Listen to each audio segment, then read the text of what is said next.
Hey guys, tonight we are traveling back in time to feudal Japan. But we're not going to be watching epic battles or intricate political schemes from a distance. No, you're going to be living it. We're going to drop you right into the body of a young samurai in training.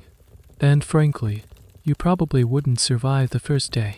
The sheer number of rules, rituals, and painful grooming habits would be enough to make anyone want to run for the hills.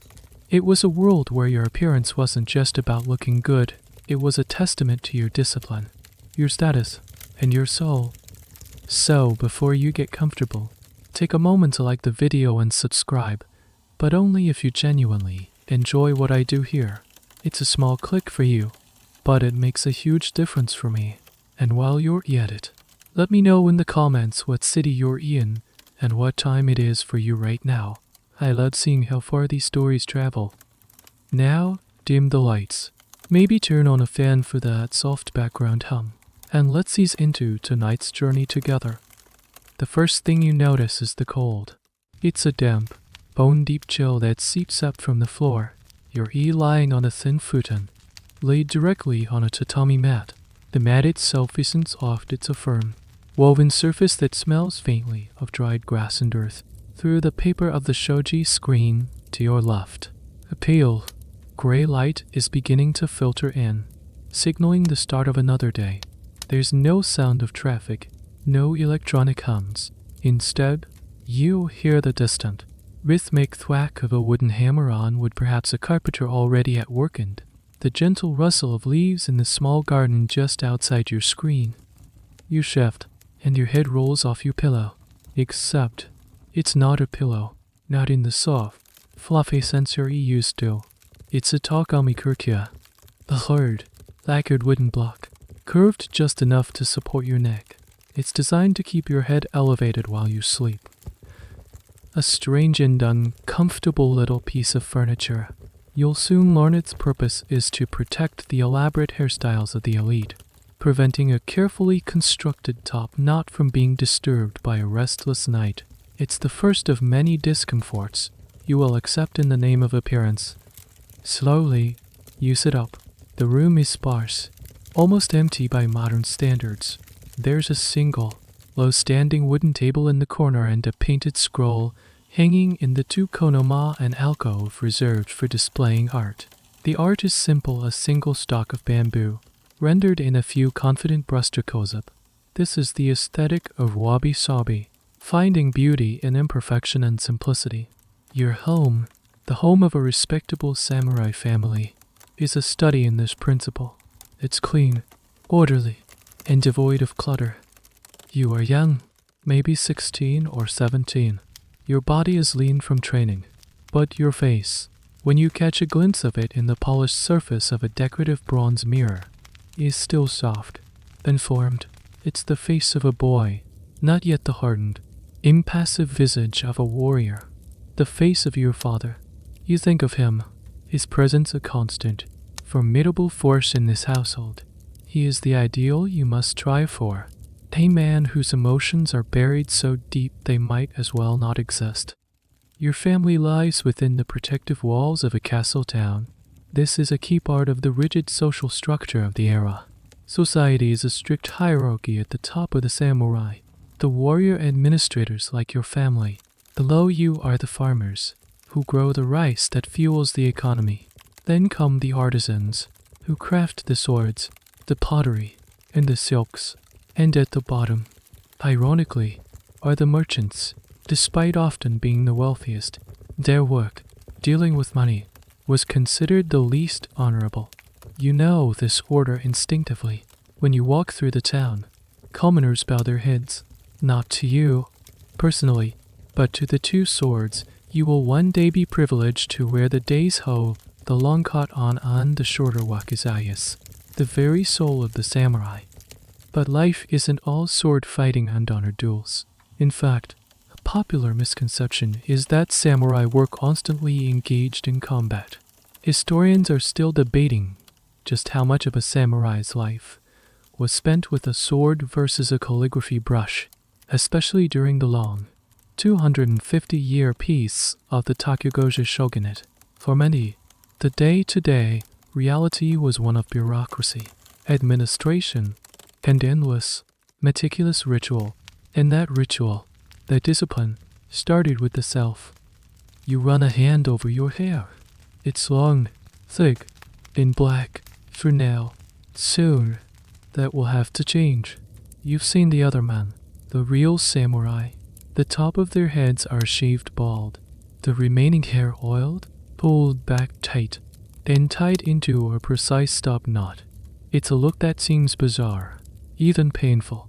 You've heard whispers about how the baldness is achieved, not always with a sharp razor, but with tweezers, plucking each hair one by one to prevent unsightly stubble. You push the thought away. A paper screen slides open with a soft, rustling sound. It's not your father, but a servant. She bows low, her face unreadable, and tells you that your father is waiting for you in the main hall. He wishes to discuss your genpuku, your coming-of-age ceremony. A knot of anxiety and excitement tightens in your stomach. This is it, the day your boyhood ends, and your journey into the brutal, beautiful, and excruciating world of the samurai truly begins. The world of the top knot, the blackened teeth, and the face of stone.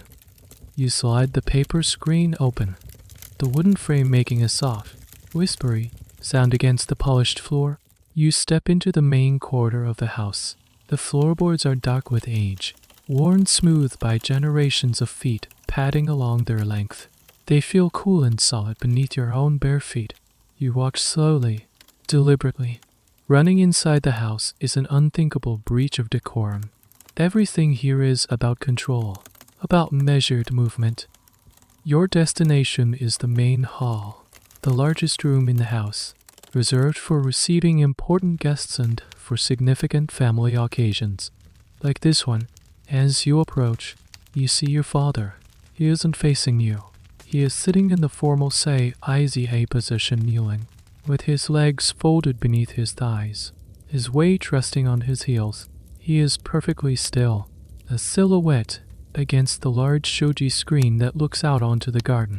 He is contemplating a single, meticulously pruned bonsai tree. To you, it's just a tiny, twisted pine in a pot. To him, it is a universe of meaning, a symbol of endurance, age, and character shaped by careful, patient hands. You enter the room and sink into the same IZA position across from him, the coarse tatami mat pressing into your shins. You bow your head, your forehead nearly touching the mat. You wait. The silence stretches, thick and heavy. Your father doesn't turn. He doesn't acknowledge you, but you know he is aware of every breath you take. This is a test, a lesson in patience. Your legs are already beginning to prickle with pins and needles. Finally, he speaks. His voice is not loud, but it fills the entire room. You are to become a man, he says, his eyes still fixed on the tree. You believe this is about learning to wield a sword. It is not. A sword is a crude instrument. Any brute can swing a piece of steel. A samurai's true weapon is his presence, his spirit. He wins the battle before the sword is ever drawn. You look up, confused. All your life has been centered around the dojo, around the practice of kenjutsu, the art of the sword. What else could there be? Look at this house, he continues, finally turning his gaze to meet yours. His eyes are dark and unreadable. It is simple. It is clean. It projects order. Look at this tree. It is shaped, controlled. It projects discipline. This is who we are. Your body, your face, your hair. They are no different. They are the first things a man sees. They are your first statement, and that statement must be one of absolute, unshakable control. He pauses, letting the words sink in. A sloppy top knot suggests a sloppy mind. A dirty garments suggests a weak spirit. An emotional face suggests a man ruled by his passions, not his will. We are the ruling class. We do not show weakness. We do not show effort. We simply are. This is the core of your world. It's not just about fighting. It's about embodying an ideal. Your father speaks of this code, this way of the warrior, as if it were a single, monolithic set of rules handed down from the gods. He calls it the path of the warrior. Historians, however, are still in a heated debate over the very concept of a unified Bushido. Many argue that the romanticized code we think of today was largely compiled and popularized much later, during times of peace, to create a unifying national identity. In your time, the reality is likely more a collection of specific house codes and practical loyalties, but the idea of a perfect, disciplined warrior is a powerful force. Even in death, your father says, his voice dropping slightly, a samurai is composed. Do you know why we burn incense in our helmets before battle? You shake your head, so that, if you are defeated, and your head is taken as a trophy, your victor is met with a pleasant scent. It is the final act of a refined man. Every detail matters, from the moment you wake to your final breath. The idea is so strange, so macabre, yet so elegant.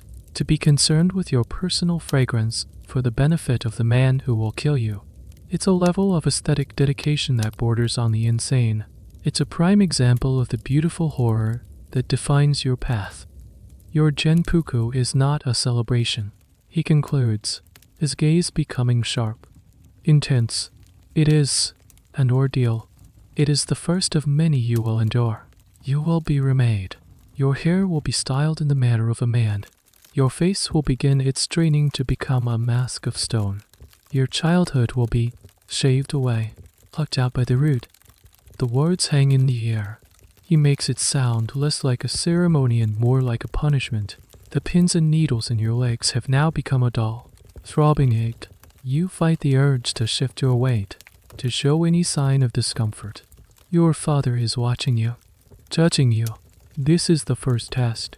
Can you endure this small pain, this conversation, because the discomforts to come, he implies, will be far, far worse.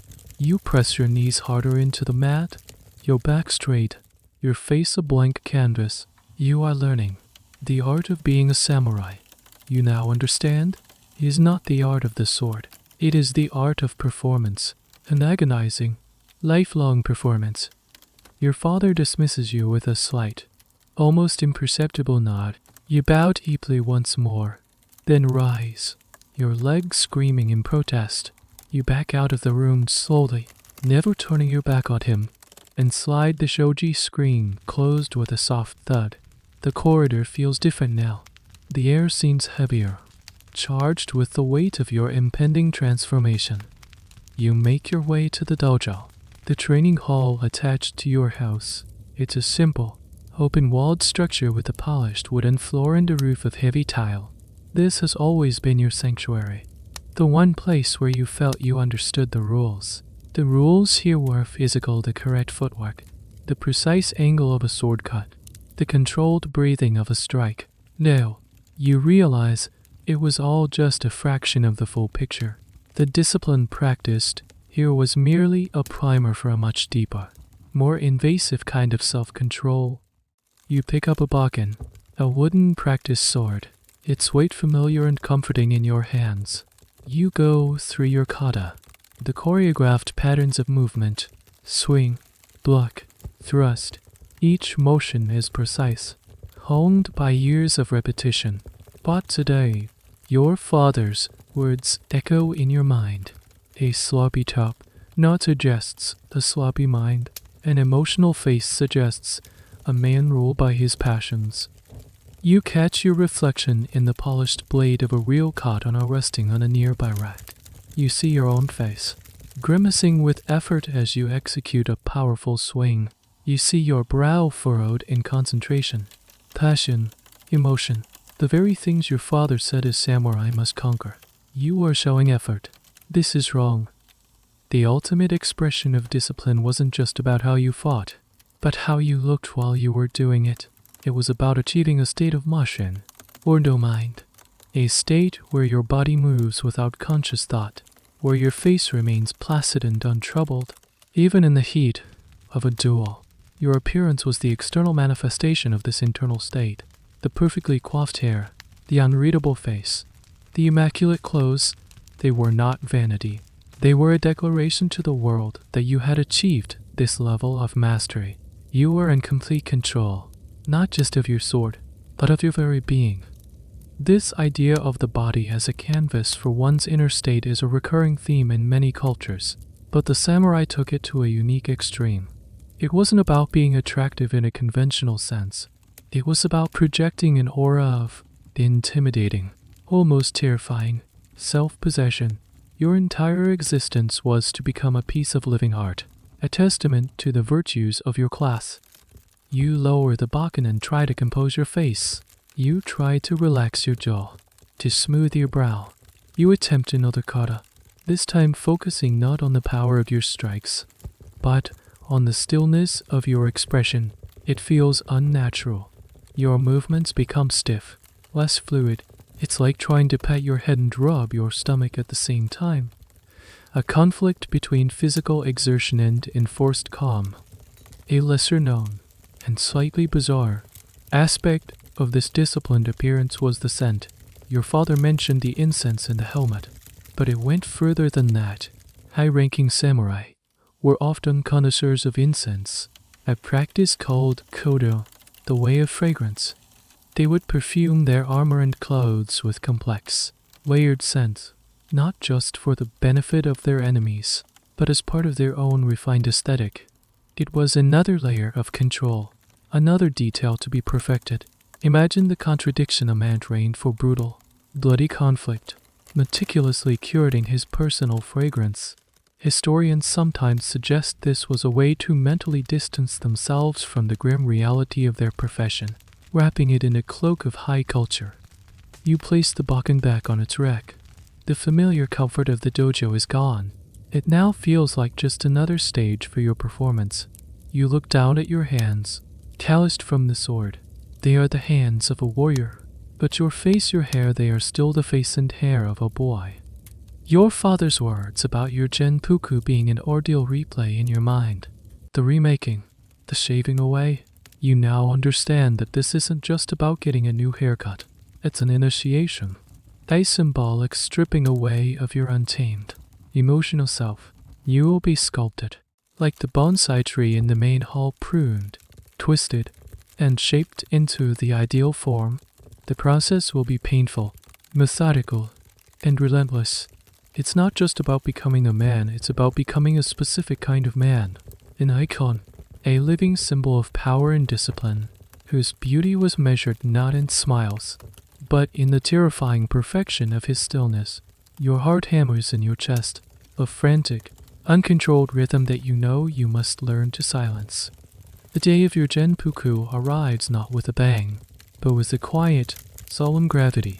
The air in the house is thick with anticipation. Servants move with even more quiet purpose than usual, their footsteps soft as falling leaves on the tatami. You have bathed, scrubbing your skin until it feels raw, and are now dressed in a simple white under kimono, the color of purity and unsettling why of death and rebirth. You are led not to the main hall, but to a smaller, more private room. It is almost bare, save for a few cushions on the floor. Your father is there, along with a man you don't know. He is older, with a lean, severe face and hands that look like they are carved from ancient wood. He is introduced as the master who will prepare you. He is not a barber. His title is more akin to a ritual specialist. Your coming of age is not a haircut, it's a rite of passage, and he is its stoic priest. In the center of the room, on a small, lacquered tray, are the tools. There is a basin of water, a small block of what looks like soup, a strop for sharpening, a terrifyingly sharp-looking razor, and, to your dismay, a pair of stout, metal tweezers. Your stomach clenches. The room is what rule. Your father gestures for you to kneel. You do so, your back ramrod straight, your eyes fixed on a nondescript spot on the paper screen in front of you. You are to be a passive participant in your own transformation. You are the marble. They are the sculptors. The ceremony begins. The master purifies the tools with a silent prayer. Your father, in his role as your official sponsor, or Ibo's High Oya, recites a few lines from a classic text, speaking of duty, loyalty, and the responsibilities of a man. The words wash over you, a low hum beneath the frantic pounding of your own heart. This ceremony, the Genpuku, is ancient. It marks your official entry into the adult community. You will be given a new adult name, and for the first time, you will be permitted to wear the former Ibo's high cap, then later, the two swords of a samurai. But first, the pain. The master wets the top of your scalp. You flinch as the cold water trickles down your temples. His hand on your head is firm, unyielding. You had always imagined this part would be done with a swift, clean-shaven pass of the razor, and some samurai, especially those of lower rank or in a hurry, might do just that. But for your first time, for a family of your standing, the process is to be more thorough, more meaningful. The master puts the razor aside. He picks up the tweezers. He explains, in a low, monotone voice, that a shaved head will show stubble by evening. It will grow back coarse and dark, a shadow beneath the skin. It is an imperfection. It shows the untamed nature of the body, its constant, unruly growth, to achieve the perfect, porcelain-like smoothness of the sockeye eye, the shaved part of your scalp. The hairs must be removed from the root. It is the only way. This practice is one of those historical details that sounds so extreme it feels like fiction. While not every samurai endured this, it was considered the gold standard for a pristine presentation, especially among the high-ranking elite. It was a testament to one's ability to endure pain for the sake of a perfect aesthetic, a hidden, agonizing detail that separated the truly dedicated from the merely compliant. You brace yourself. Your father is watching. You cannot show weakness. You cannot flinch. You must be the stone he spoke of. The tweezers close on the first few strands of hair. You feel a sharp, biting tug. Your eyes water instantly. It's a pain that is both small and immense at the same time. The tiny, searing pinpoint of agony that electrifies your entire scalp. He pulls again and again. A slow, methodical rhythm. Pluck, pause, pluck. The sound is minuscule, a faint tea-wick as each hair is ripped from its follicle. But in the silent room, it sounds like a drumbeat, counting down the death of your boyhood. Tears well up, blurring your vision of the paper screen. You fight to keep them from falling. You clench your jaw, so hard your teeth ache. You dig your fingernails into the palms of your hands, trying to distract yourself with a different, more controllable pain. This is the ordeal, the first real test of your discipline. It's not about courage in battle. It's about enduring this slow, meticulous torture without crying out, without even a tremor. You are being unmade, one hair at a time. The boy with the full head of hair is disappearing, and in his place, a new canvas is being brutally prepared. A canvas for the man you are supposed to become. The master works with a detached, almost meditative focus. His movements are economical and precise. Pluck. Wipe the tweezers. Pluck. He is creating the moon, the sockeye, the signature bald patch on top of your head that will define you as a member of the warrior class for the rest of your life. You stare forward, your world reduced to the texture of the paper screen and the spreading fire across your scalp. Why this hairstyle? Why go through this excruciating process to create a bald patch on top of your head? The most common explanation, and the one you've likely been told, is purely practical. It's for comfort under a helmet. When you wear a heavy, lacquered iron kabuto in the heat of battle, a full head of hair would become hot, sweaty, and itchy. Shaving the top of the head was said to reduce overheating and make the helmet fit more securely. It sounds logical, almost disappointingly mundane. But as with so many things in your world, the practical reason is only the surface layer. The true significance of the hairstyle, which you are now intimately experiencing, is symbolic. It is a visible mark of your profession and social status. When you walk down the street, No one will mistake you for a farmer or a merchant. The shaved pin, the top knot, the Chonmage are an unmistakable uniform. It binds you to your fellow samurai and separates you from everyone else. The debate among historians continues on this point. Was it truly for the helmet, or was the helmet story a convenient justification for a style that emerged for other, more fashion-driven reasons? Some scholars point out that the style became most prominent and standardized during the Edo period, a long era of peace when most samurai never wore a helmet in combat at all. In this context, the hairstyle becomes less about practicality and more about tradition and identity, a way of preserving a warrior look in a time of no wars.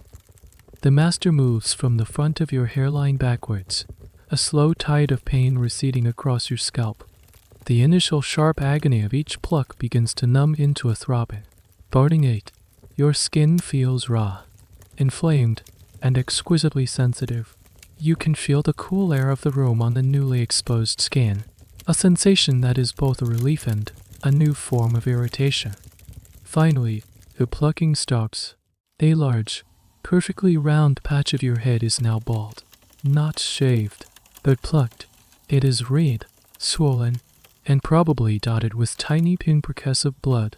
The master gently washes the area with cool water, and the sting is so intense you have to bite the inside of your cheek to keep from recoiling.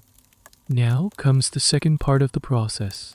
The remaining hair on the sides and back of your head is long.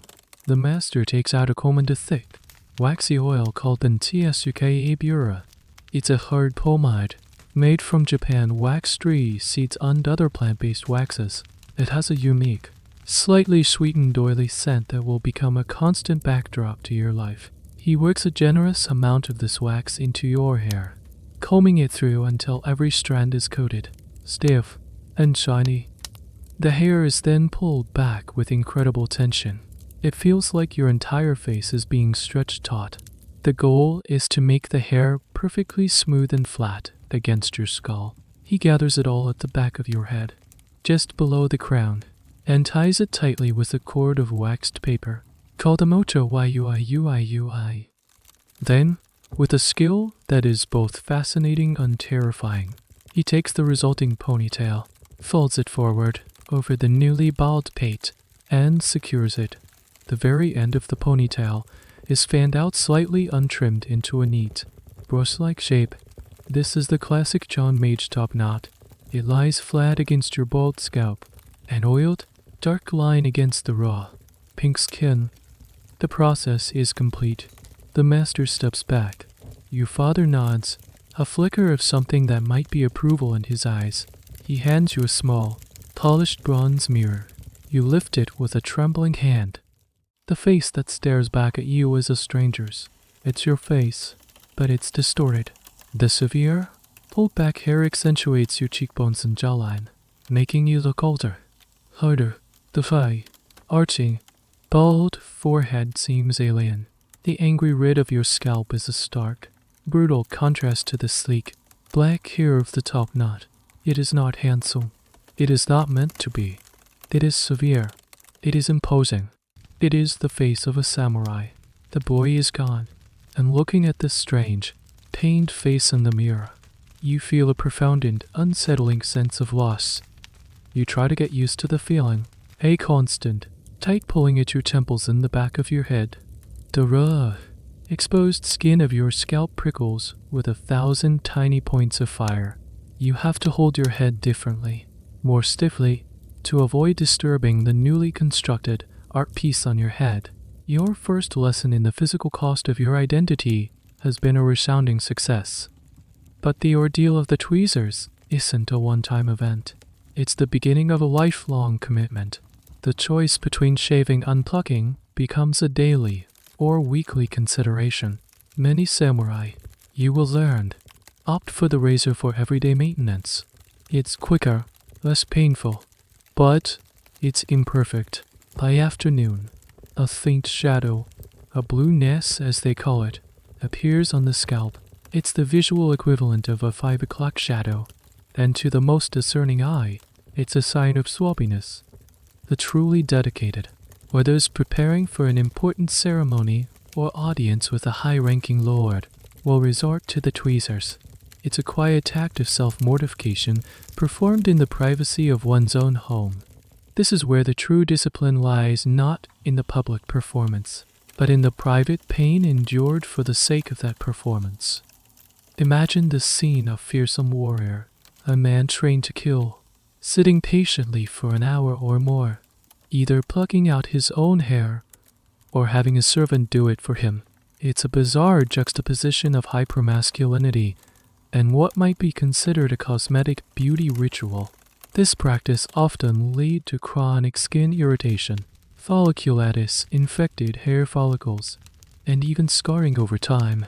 The perfect smooth scalp was often a battlefield of its own, red, blotchy, and painful. There's a curious little sub-debate among historians and enthusiasts about the tools themselves. While tweezers can yokai were common, some accounts mention the use of a sticky paste or wax applied to the scalp and then ripped off, taking the hair with it, an early, agonizing form of waxing. Others describe a technique of using two thin bamboo sticks to pinch and pull the hairs. Whatever the method, the goal was the same: smoothness at any cost. You spend the rest of the day in a state of heightened awareness of your own head. Every slight breeze feels like a razor blade on your tender scalp. When you bow, the weight of the oiled top knot feels strange and unbalanced. You are acutely conscious of how you must look to others. You are no longer just a boy, you are a walking symbol. In the afternoon, your father takes you to the family shrine. Here, your new adult name is officially announced to the spirits of your ancestors. You are given your first real swords. The day's hoe, the long katana and the shorter wakazayas are not just weapons, they are the embodiment of your soul. You are taught how to wear them. Thrust through the sash-o-bi of your kimono, blades curving upwards. Their weight at your hip is a constant, heavy reminder of your new status and the responsibilities that come with it. Wearing the swords, with your new, painful hairstyle, you feel like an actor in a play. The costume is heavy, the makeup hurts, but you are expected to play your part flawlessly. That night, you are introduced to the takamikirka, the hard wooden pillow block, not as a strange piece of furniture, but as a necessity. You lie down on your futon, carefully positioning your neck on the block. The purpose is now painfully clear. It keeps your meticulously constructed, oiled, and waxed top knot from being crushed or disheveled while you sleep. Comfort is sacrificed for presentation. You lie in the dark, the back of your head throbbing, your neck aching from the unnatural position. Sleep feels impossible. You are trapped by your hair, by your clothes, by the swords at your side, and by the unyielding expectations of your family and your class. You are beginning to understand that the armor of a samurai isn't just the iron plates he wears in battle. It's the hairstyle, the clothes, the stoic expression, the entire, carefully constructed persona he wears every single moment of his life. And you can never, ever take it off. The tweezers were just the beginning. The plucking of your hair was symbolic of the plucking of your freedom, your spontaneity, your very self. The sun rises, and the ache in your scalp has subsided to a dull, persistent throb. Your neck is stiff from the takamikirka. Welcome to your new morning routine. This isn't a quick shower and go situation. This is a ritual. First, you must assess the damage from the night. You sit before a bronze mirror. Your movements slow and deliberate. Is the top knot still perfectly centered? Are there any stray hairs? Has the wax held more often than not? Minor repairs are needed. A little more of the sticky BTS UKD Bureau wax. A careful combing. A retightening of the moto YUI cord. Your fingers, once clumsy, will become adept at this. It's a skill as essential as holding chopsticks. But the real work is the scalp. The plucked area needs attention. You will learn to apply soothing balms and powders to calm the angry red skin. But soon, stubble will begin to emerge. Not the dark, coarse stubble of a shaved head, but finer, sparser hairs that have broken or were missed. These must be dealt with. The tweezers become a familiar, if dreaded, tool in your grooming kit. The full process of washing and distilling your Chonmage is a major undertaking, not done every day. When you do wash it, you have to use special soaps and oils to break down the heavy wax. Then, the entire painstaking process of drying, waxing, combing, pulling, tying, and folding begins anew. It can take a significant amount of time. Time that could be spent on swordsmanship, on calligraphy, or simply on rest. But this is not considered wasted time. This is part of your duty. A samurai's day begins with imposing order upon himself before he can impose it upon the world. This daily maintenance is a constant, physical reminder of your identity. You can't just roll out of bed and face the world. You have to construct yourself first. The routine becomes second nature, a meditative act. The focus required to perfect your hair is, in a way, practice for the focus required on the battlefield. It's a small, daily exercise in the pursuit of perfection. The hairstyle itself is not static. It evolves with fashion and rank. The thickness of the top knot, the exact angle at which it is folded, the size of the shaved sock, all these can subtly change. You'll learn to observe the hair of higher-ranking samurai, noting the subtle differences. The trends. Is the large, ginkgo leaf-shaped top knot popular in the capital this year? Or is a thinner, more restrained style in vogue? It's a silent language of status and sophistication. One of the more peculiar historical facts is the sheer variety of these top knots. We tend to picture one standard samurai hairstyle, but there were many regional and age-based variations. Young men might wear their hair differently from seasoned veterans. Some styles were considered more conservative, others more flamboyant. There was a whole vocabulary of hair, and being fluent in it was part of belonging to the elite. Over time, your scalp will toughen, the skin will become calloused, less prone to the initial searing pain of plucking, but the chronic irritation will remain. You'll get used to a low-level discomfort, a permanent state of slight inflammation on the top of your head. It becomes part of the background noise of your physical existence, like the weight of your swords at your hip. You also have to worry about the sun.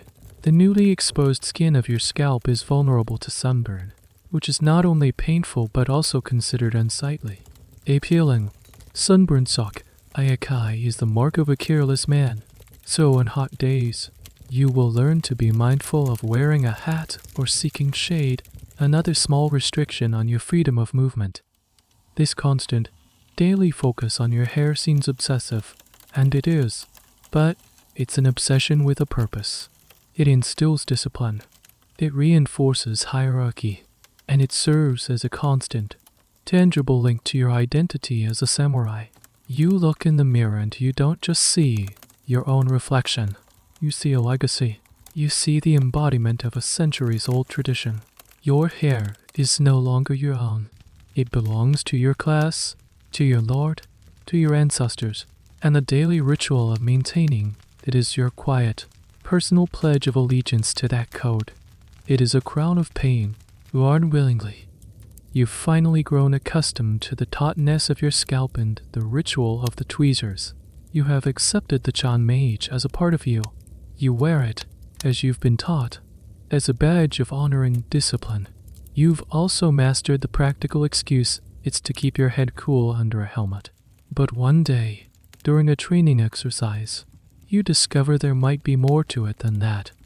You are in the dojo, this time sparring with a fellow young samurai. You are both wearing full training armor, including the heavy iron helmets, or kabuto. The helmet is an elaborate piece of craftsmanship.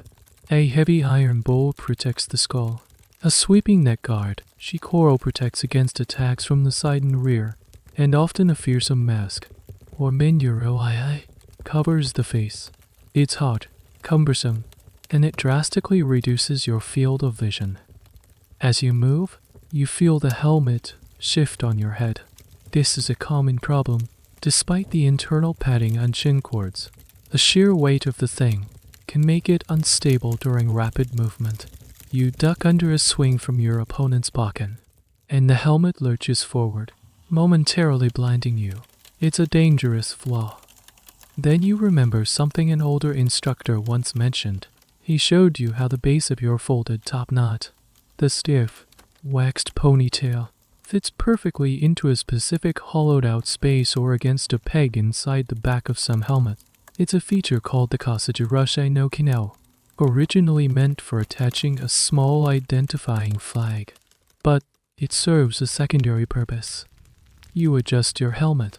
This time, you make sure the knot of your Chonmage is securely nestled against this point. You tighten the chin cord. The difference is immediate. The top knot acts like a custom-fitted anchor. It stabilizes the entire helmet, preventing it from rocking back and forth or shifting from side to side. It's a small, ingenious piece of ergonomic design. Your head and the helmet now move as one. The practical reason, it turns out, is very real.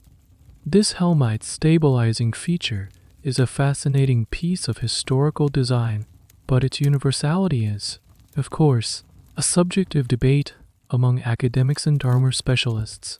Some argue that this was a primary function of the top knot, a key piece of military technology. They point to the specific construction of both high-end helmets and the hairstyle itself as proof of a deliberate, integrated system. Others are more skeptical. They argue that not all helmets had this feature and that the hairstyle predates many of the helmet designs it supposedly complemented. They suggest that the stabilizing effect was a happy accident, a later adaptation rather than the original purpose. The truth is likely somewhere in between a style that began for one reason and was later adapted and perfected for another. The discovery gives you a new appreciation for the hairstyle. It isn't just about appearance or enduring pain. It has a clever, life-saving function. It's a testament to the meticulous, detail-oriented mindset of the warrior class. Nothing is without purpose. Every element is considered. However, this practical advantage comes with its own bizarre and little-known downside. In the unfortunate event that you are decapitated in battle, a common occurrence, the victor would grasp your head by the top knot to carry it and present it for inspection and reward. The Chonmage, in this grim context, becomes a convenient handle. It's a grotesque irony. The very symbol of your honor and discipline in life becomes a handle for your head in death. This gruesome fact is rarely mentioned in polite company, but every samurai knows it. It's another layer of the beautiful horror that permeates your existence. The sparring match ends. You remove your helmet, your head drenched in sweat despite the shaved pate. The cool air hits your scalp, a welcome relief. You look at your opponent, his own Chonmage slightly askew from the exertion. You both nod, a sign of mutual respect. You now understand the Chonmage on 3 levels. On the surface, it's a symbol of your status, an unmistakable sign that you are a samurai. Beneath that, it's a tool for enduring pain, a daily test of your discipline. And on the deepest, most practical level, it is a piece of military equipment, as vital as the sword at your hip. It is a complex, contradictory, and utterly defining feature of your life. It is both your crown and your handle, and as you walk out of the dojo, the weight of it on your head feels heavier than ever before. You have conquered the pain of the top knot.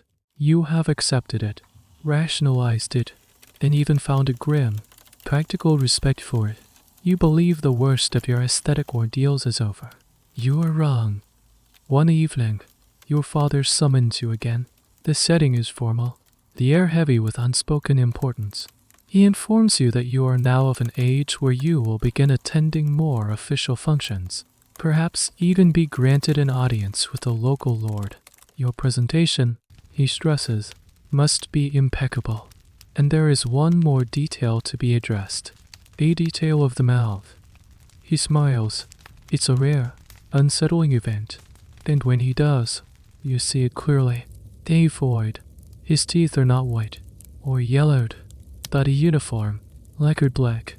It's as if the inside of his mouth is a cave, a black hole that swallows the light, It's a look you've seen on other high-ranking men and unmarried women of the court. It's called Ohaguro, or tooth blackening. And now, it is your turn. You recoil internally. To you, a modern mind inhabiting this ancient body, the idea is repulsive. It goes against every instinct. White teeth are a sign of health, of youth. Black teeth suggest decay, disease, rot. But you are not in your time. You are in feudal Japan. And here, the aesthetic roles are inverted. Your father explains the philosophy behind it. White teeth, he says, are the mark of the peasant, the animal. They are the color of bone, a reminder of the skeleton beneath the skin, a symbol of death. The flash of white teeth in a smile is considered garish, almost barbaric. Black teeth, on the other hand, are a sign of civilization. They conceal the natural, the animalistic state of the body. A smile with blackened teeth doesn't reveal bone, it reveals a mysterious, dark lacquer, a surface that is purely man-made. It is the height of refinement. Furthermore, he tells you, the practice is believed to protect the teeth. The lacquer, he claims, forms a protective barrier against decay. Modern science would later prove this to have some merit, as the iron-based dye did have some antibacterial properties, though the application process was far from sterile. The practice of Ohaguro is ancient, far older than the samurai class itself. It has been practiced by aristocrats, both male and female, for centuries. For women, it was a sign of sexual maturity and marital fidelity. For men of your class, it was a mark of status. Not all samurai blackened their teeth. It was a practice generally reserved for the elite, the nobility, court aristocrats, kuji, and high-ranking samurai like your family. To have blackened teeth was to signal that you were not some rough-and-tumble country warrior, but a man of culture and standing. There's also a fascinating, if slightly strange, aesthetic theory that historians sometimes propose. In a world where both high-ranking men and women wore thick, white, lid-based makeup, a horror you have yet to encounter, a flash of natural, yellowish teeth would look jarringly dirty and unrefined against the stark white canvas of the face. Blackening the teeth created a more harmonious, if shadowy, contrast. The mouth would simply disappear into a dark space when opened, drawing less attention to its animalistic functions like eating and speaking. So, you are presented with your first Ohaguro kit. It's on a small tray. There's a small ceramic bowl, a little brush, and a vial of dark, viscous liquid. The smell hits you first. It is acrid, metallic, and vaguely foul, like rust mixed with vinegar and something vaguely rotten. Your stomach turns. You look at your father. His face is stony mask. His own teeth a testament to this very tradition. There is no room for refusal. This is not a choice. It is an expectation. You are being asked to willingly stain your teeth with a foul-smelling, repulsive liquid for the rest of your life. It's another layer of the samurai's armor of appearance. Another piece of the performance. The top note disciplined your scalp. The Ohaguro will discipline your smile. It will tame the flash of bone, civilize the mouth, then mark you, irrevocably, as a member of the elite. You take the small brush in your hand, your fingers trembling slightly. You are about to paint over a fundamental part of your human appearance, to embrace an aesthetic that feels, to your core, like a beautiful form of decay. You stare at the bowl of black liquid. The smell is the first barrier. It's a complex, deeply unpleasant aroma. The primary ingredient, you are told, is a dark brown solution of ferric acetate. To create it, iron filings, anything from old nails to scrap metal, are soaked in rice wine, tea, or vinegar. This mixture is left to oxidize, creating a rusty, iron-rich liquid. The name for this concoction is king miza, or iron water. But that's not all. By itself, the iron water would just be a sour, rusty rinse. To make it a permanent, jet black dye, it needs a fixative, a tannin. This is typically sourced from the gall nuts of the Japanese sumac tree fushi, or from powdered tea. When this tannin powder is mixed with the iron water, a chemical reaction occurs. The ferric acetate reacts with the tannins to create a deep black, insoluble compound. This is your tooth dye. So to recap, you are about to paint your teeth with a mixture of rusty nail vinegar and a powdered plant growth. It's less of a cosmetic and more of a high school chemistry experiment gone horribly wrong. The recipe was often a closely guarded family secret, with different families adding their own special ingredient spices like cloves or cinnamon. For example, not for flavor, but to try and mask the god-awful smell. It rarely worked. A servant, a woman whose own teeth are perfect, polished black, demonstrates the process. She takes the small brush, dips it into the bowl, and with a practiced hand, begins to paint it onto a small, decorative shell, showing you how to get an even, glossy coat. She explains that it must be applied daily. If you neglect it, the black will fade to a mottled, reddish brown, the color of old rust, which is considered far more unsightly than natural teeth. Consistency is key. A perfect, uniform black is the goal. A patchy, faded job is a sign of laziness and poor breeding. This daily ritual is another one of those historical details that is both fascinating and repulsive. There's a debate on just how permanent the dye was. Some sources suggest that with continuous application, it would essentially create a lasting enamel on the teeth. Others maintain that it was more like a stubborn plaque that had to be constantly touched up. The truth probably lies in the quality of the recipe and the diligence of the user. You take the brush. Your hand is unsteady. The servant guides your hand to your mouth. You open your lips, and the first touch of the brush is a shock. The taste is as bad as the smell. It's sour, metallic, and bitter all at once. It's the taste of rust on acid. You fight the primal urge to gag, to spit it out.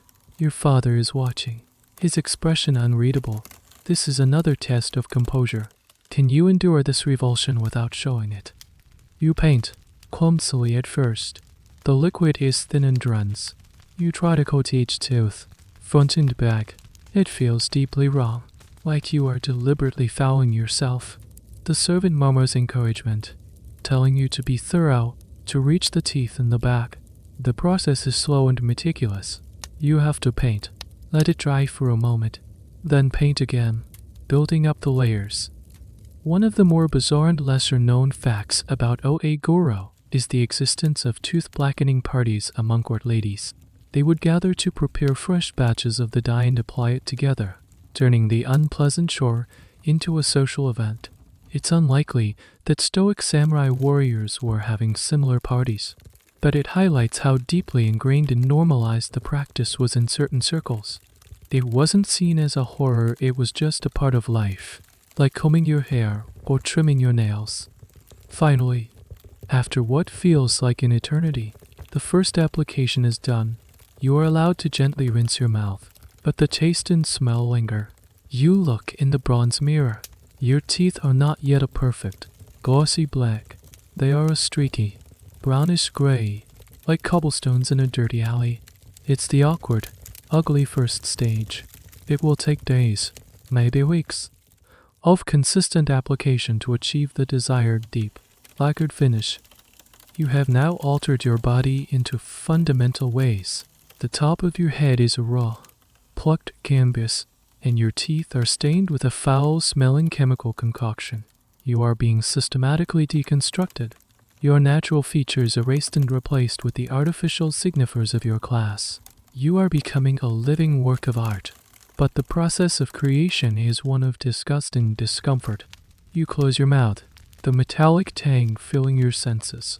You have taken the first step into a world where a smile is not meant to be bright, but beautifully, perfectly dark. The daily ritual of Ohaguro becomes a grim fixture in your morning routine. It takes its place right alongside the maintenance of your top knot. You wake, stiff from the takamaki, and the first things you attend to are your head and your mouth, the two focal points of your samurai identity. The process never becomes pleasant. You get used to it. in the way one gets used to any chronic, low-level misery. You learn to control your gag reflex as you paint the foul-tasting liquid onto your teeth. You become more skilled with the brush, ensuring an even, streak-free coat. The little ceramic bowl and the vial of cane become permanent fixtures on your grooming stand. Every morning, you mix a fresh batch. You add the tannin powder to the iron liquid and watch it transform, the murky brown swirling into an inky black. The chemical reaction releases that same acrid, metallic smell that fills your small room. It's the smell of your status, the perfume of the elite. You paint your teeth meticulously. Then you must sit for a while with your mouth slightly open, a strained and uncomfortable position, to allow the dye to dry and set. During this time, you cannot eat or drink. It's a forced moment of stillness, another small discipline woven into the fabric of your day. Over the first few weeks, the color builds. The patchy, rusty brown gives way to a more consistent, solid black. Eventually, your teeth achieve the desired state of deep, glossy, lacquered black, as if they were carved from polished obsidian. When you look in the mirror now, a smile reveals nothing but a dark, uniform void. It is complete. You have successfully erased another part of your natural self.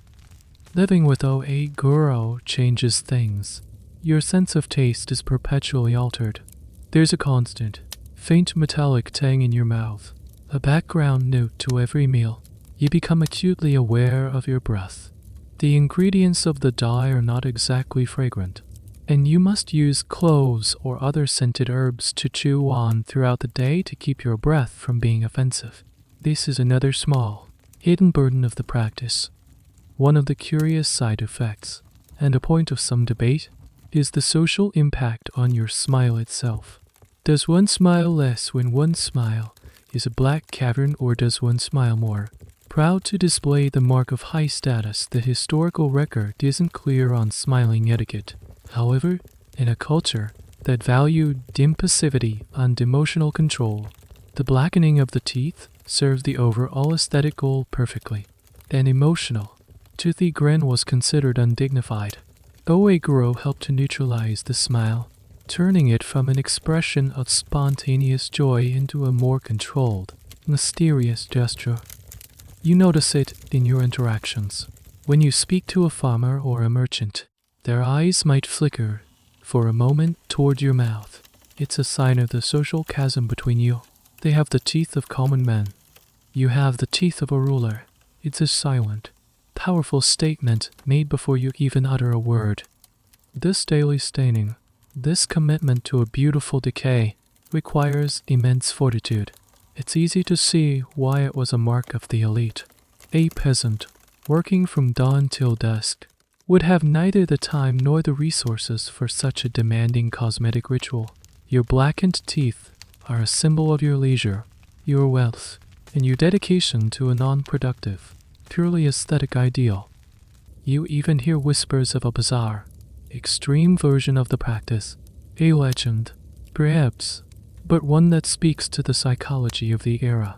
It's said that some of the most dedicated aesthetes would only drink dark liquids, like tea, and avoid any food that could potentially stain or chip their perfect black lacquer. Whether this is historical fact or exaggerated folklore is impossible to say. One of those details lost to time that historians love to argue about, but it illustrates the obsessive mindset. The daily ritual is a paradox. It is a private act of revulsion that enables a public display of refinement. It's a commitment to a standard of beauty that is built on something foul. Each morning, as you paint your teeth, you are reaffirming your place in the world. You are actively, deliberately making yourself less like the common man, less like the animals, and more like the ideal of a samurai, a being whose very nature has been reshaped and lacquered over by discipline and tradition. You have a plucked scalp and blackened teeth. You are, piece by painful piece, being assembled into the perfect image of a higher-ranking samurai. But why is a mouth full of black teeth considered beautiful? It's a question that gnaws at you, even as you accept the practice. The answer lies in a complete reversal of the aesthetics you instinctively understand. Your father's words echo in your mind. White is the color of bone, of skulls, of death. In the world of the Japanese court, from which samurai culture drew much of its aesthetic inspiration, anything too natural, too raw, was seen as rustic and uncivilized. Beauty was found in the artificial, in the evidence of human intervention. Think of the gardens you see. They are not wild, overgrown forests. They are meticulously pruned, with rocks placed just so, and streams diverted to create the perfect, controlled version of nature. Your body is treated the same way. Your hair is not left to grow wild, it is plucked, waxed, and tied. And your teeth are not left in their natural state, they are lacquered, transformed into something else entirely. The color black, in Japanese aesthetics, holds a special significance. It's not necessarily a color of mourning or evil. It can represent mystery, depth, and the highest level of sophistication. A lacquered black bowl is more prized than a simple clay one. The finest ink for calligraphy is a deep, rich black. To blacken the teeth was to coat them in this color of refinement. There was also a very practical visual effect at play, especially for women of the court, but it applied to the male aristocrats who followed the fashion as well. They would paint their faces with a thick, stark white powder, called a shiro, ai, against this ghostly white canvas. Natural teeth, which are never perfectly white, would appear yellow and unclean. It was a jarring, unpleasant contrast. By blackening the teeth, the mouth, when opened, would recede into a dark shadow. The smile would become a mysterious slash in the white mask of the face, rather than a display of yellowing bone. The black created a more pleasing, less dirty visual harmony. Historians and anthropologists are still untangling the web of reasons for Ohaguro, and there is no single, definitive answer. Some argue it was purely a status symbol. Others focus on the aesthetic theory of hiding the animal. Still others point to its origins in Southeast Asia and suggest it was part of a broader cultural complex of body modification. It was likely a combination of all these things. One of the more poetic, if less historically verifiable, explanations is that the permanent blackening of a married woman's teeth symbolized her unwavering loyalty to her husband. I will not see another color, was the implied meaning. For a samurai to adopt a similar practice was to show an unwavering commitment to his station and his lord.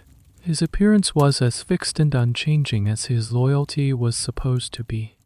You see this aesthetic in action at a formal gathering. You are sitting in, say, Jihei, your legs aching, in a large hall filled with other samurai. They are all impeccably groomed. Their top knots are perfect. When they speak or sip their tea, you see the flash of black in their mouths. No one smiles broadly. Their faces are placid, controlled. The overall effect is one of intimidating uniformity and profound seriousness. There is no room for frivolity here. These are serious men, and their very appearance declares it. A strange little tidbit of folklore surrounding Ohaguro is that it was also believed to make a woman's face more beautiful by drawing attention away from the mouth and towards her eyes and hair. For a samurai, the effect might be similar to de-emphasize the individual and his emotions, which are often expressed through the mouth, and to emphasize the uniform, the role, the impassive facade. You are learning to see the world through their eyes. You start to notice the ugliness of natural teeth. You see a traveling merchant laugh, and the flash of his white and yellow teeth suddenly seems crude, animalistic, uncivilized. Your aesthetic sense is being rewired. You are beginning to internalize the logic of the strange, cruel beauty. The blackened teeth, once a symbol of revulsion, are becoming a source of pride. They are a constant, intimate reminder that you are different. You are not a commoner. You are not a beast of the field. You are a samurai, a man who has transcended his natural state, a man who has the discipline to literally paint over his own humanity with a veneer of pure, dark, civilized lacquer. It is a profound and deeply unsettling transformation. not just of your body, but of your very perception of beauty. Just as you've grown accustomed to the twin daily rituals of your hair and teeth, a new aesthetic frontier is presented to you. It is, perhaps, the most insidious of them all because its danger is invisible. It is the ideal of the pale complexion. In the hierarchy of appearance, skin tone is paramount. Tan skin is the mark of a peasant, a laborer who toils in the sun-drenched rice paddies. It speaks of a life of physical hardship, of being bound to the earth. The elite, by contrast, live their lives indoors in palaces, in tea houses, in administrative offices. They are shielded from the sun. Their skin, therefore, is pale.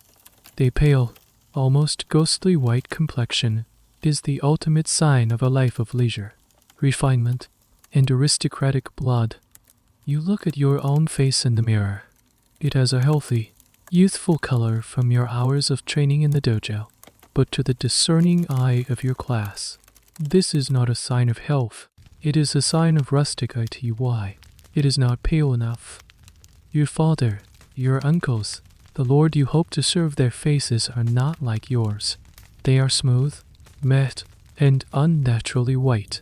It's a pallor that seems to drain the life from their features, leaving behind a serene, mask-like quality. This is the look you must now aspire to. The pursuit of paleness is not unique to Japan. Of course, for centuries, in many cultures, it was the primary signifier of class, distinguishing those who worked outdoors from those who did not. But the Japanese aristocracy, and by extension the high-ranking samurai, took this ideal to an extreme. It wasn't enough to simply be naturally pale.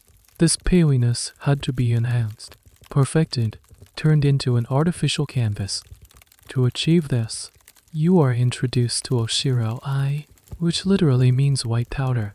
It is a fine, rice-based powder that has been used for centuries by court nobles. It is not subtle. It is not a no-makeup. The goal is to create a thick, opaque, white layer over the skin, erasing all blemishes, freckles, and natural skin tones. The face becomes a blank slate. This practice was most famously associated with women of the court, like the geisha and noble women whose faces became iconic white masks. However, it was equally important for men of the upper classes. A court noble or a high-ranking samurai appearing at a formal event with a naked, ruddy face would be seen as shockingly uncouth, like showing up to a modern black-tie gala in sandals and shorts. One of the fascinating and debated aspects of this practice is how far down the social ladder it went. While the thickest, most dramatic application was reserved for the highest echelons of the aristocracy and performers, a lighter dusting of rice powder to lighten the complexion was likely used by a broader range of samurai who could afford it. It was a spectrum of paleness. You are given your own set a small pot of the white powder, a mixing bowl, and a flat brush. A servant shows you how to mix the powder with water to form a paste. The consistency has to be just right. To thin and it will be streaky. To thicken it will crack when you move your face. The first application feels suffocating. The paste is cool and wet as it is painted onto your face, neck, and even your ears. It covers everything. Your eyebrows, your hairline, every pore. It dries into a tight, powdery mask that feels heavy, and you are acutely aware of it with every flicker of an eyelash. The look is startling. It erases you. The subtle contours of your face are flattened.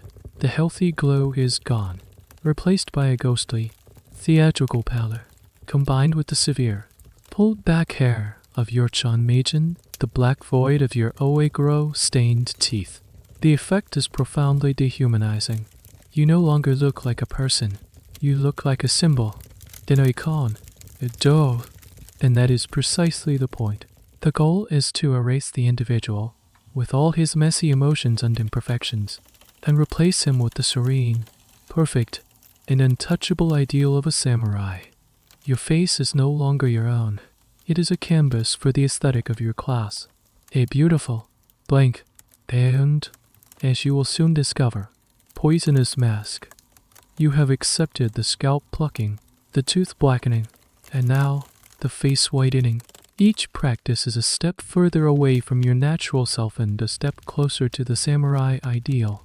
The white powder, the Oshiro Kai, feels like the final piece of the puzzle. It completes the transformation from boy to icon. But this final piece holds a dark secret. The highest quality, most sought after Oshiro, the kind used by the court nobility, than the most powerful samurai families. The kind your family uses is not just made from rice powder. For a smoother application, a more brilliant white, and a longer lasting finish, it contains another key ingredient: white lead. Lead carbonate, a heavy metal, a potent neurotoxin. You, of course, have no concept of lead poisoning. In your world, the only measure of a cosmetic is its effectiveness, and lead-based Oshiro is supremely effective. It creates a beautiful, opaque, porcelain-like finish that is unmatched by simple rice powder. It is the gold standard. The fact that it is a slow-acting poison is a grim coincidence of chemistry, completely unknown to its users. The servant who teaches you how to apply it speaks only of its aesthetic qualities. She shows you how to paint it on smoothly, how to get the perfect, even coverage. She warns you that it must be removed carefully at the end of the day. But her concern is for the skin, to prevent breakouts and rashes, not for the poison seeping through it. The use of lead in cosmetics has a long and tragic global history. From ancient Rome to Elizabethan England, the Japanese aristocracy was, unknowingly, part of this deadly tradition. The powder was not just applied to the face. For formal occasions, it was applied to the neck, the chest, and the hands, any skin that would be visible. You are literally coating yourself in poison for the sake of appearance. The symptoms of chronic lead poisoning are slow, cumulative, and insidious. At first, you might not notice anything. Perhaps a lingering, metallic taste in your mouth, which you would likely blame on your Ohaguro dye. Then might come stomach pains, constipation, and a general feeling of fatigue. As the lead builds up in your system, the neurological symptoms begin. Tremors in the hands, muscle weakness, irritability, and mood swings. Eventually, it can lead to severe nerve damage, paralysis, kidney failure, and brain damage. This introduces a truly horrific element to the beautiful horror of your existence.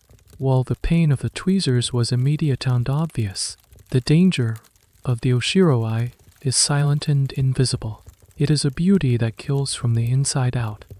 Historians and archaeologists have found evidence of this in the remains of high-ranking individuals from this period. Skeletons of aristocratic women, in particular, show abnormally high levels of lead, especially in those who died young. It's a grim confirmation of their dedication to this deadly fashion. The debate continues, however, on how widespread the knowledge of its ill effects was. Some scholars argue that by the later Edo period, there was a growing, albeit unscientific, awareness that the most expensive Oshiro was linked to poor health, leading some to seek out lead-free alternatives. But for the most part, the connection was not made. A young woman's tragic decline in health was simply a sad mystery, not a case of poisoning by makeup. For a samurai, the neurological symptoms would be particularly devastating. The tremors would make swordsmanship impossible. The muscle weakness would rob him of his strength. The irritability and cognitive decline would destroy the very foundation of his discipline and stoicism. He would be pursuing an ideal of serene, physical perfection, while the very substance he used to achieve it was systematically destroying his body and mind. It is the ultimate, cruelest irony. You look at your father, his face a perfect, pale mask. You think of his stern demeanor, his sometimes unpredictable temper. You had always attributed it to the immense pressure of his position. Now, a more sinister possibility hangs in the air. Unseen and improbable. Is his stoicism a feat of pure discipline, Or is it partially the result of a mind and body slowly being ravaged by a heavy metal? You touch your own powdered face. It feels cool and smooth beneath your fingertips. A perfect, beautiful mask. You have no idea that with every application, you are shortening your life. You are trading your health, your future, your very vitality for the fleeting, fashionable pallor of a single day. The pursuit of this cruel beauty is not just a trial of pain and endurance, it is a slow, elegant, and oblivious form of self-destruction. The application of the lead-based Oshiro eye becomes the third pillar of your morning ritual.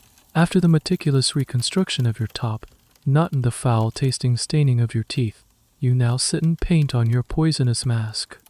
The process itself is an art form. You learn to mix the lead powder with water to create a paste of the perfect consistency. You apply it with a flat brush, starting from the center of your face and working outwards. The goal is an even, opaque layer, with no streaks or blotches. It's a delicate operation. You have to work quickly before the paste dries. You paint over your eyebrows, completely blanking them out. This is a common practice, especially for the more fashion-forward. Once the white base is dry, you will take a stick of charcoal or a pot of black ink and paint on a new set of eyebrows. They are often higher up on the forehead than your natural brows, creating a look of perpetual, placid surprise. The shape and thickness of these painted-on brows are also subject to the whims of fashion. This practice, called Shikimeyu, was more common among court nobles and women, but some high-ranking samurai adopted it as the ultimate expression of artificial. For now, you simply leave your face a pure, brow-less white. The white paste covers everything, settling into every line and pore. It feels like a second skin, a tight, restricted layer between you and the world. When it dries, your face is stiff. You learn to minimize your facial expressions, not just for the sake of a stoic demeanor, but for the very practical reason that smiling or frowning too much will cause the heavy powder to crack and flake. Your mask is fragile. This physical restriction reinforces the psychological training you've received your whole life. You are literally wearing a face that punishes emotion. A wide grin could ruin your perfect finish. A deep scowl could create unsightly fissures in your mask. So you learn to keep your face still, serene, a compound. This aesthetic requirement and the physical limitation of the makeup work in perfect, tragic harmony. This practice is one of the most visually striking aspects of your culture, but also one of the most misunderstood. It's not about looking pretty in a modern sense. It's about creating a living piece of art that signifies a complete separation from the mundane. The white face, the plucked and drawn eyebrows, the blackened teeth, it all combines to create a look that is intentionally not quite human. It's the look of a deity, a spirit, a character from a painted scroll. A lesser-known, slightly odd detail is what happens at the hairline to create a softer, more natural transition from the powdered face to the oiled hair. A line of grayish, blurred pigment was sometimes applied. The white of the face didn't just stop abruptly. It was blended out, another small, meticulous detail in a sea of them. You spend your days wearing this leaden mask. You eat with it on. The risk of ingesting small flakes of lead paint with your food a constant, unknown danger. You train in the dojo, sweat causing the powder to streak and run, requiring careful touch-ups. Use it through long, tedious administrative meetings. The mask a constant, heavy presence. At night, the removal is as much of a ritual as the application. You can't just wash it off with water. The lead-based paste is water-resistant. You need special cleansing creams or oils, often made with ingredients like nightingale droppings, which contain enzymes that help break down the powder.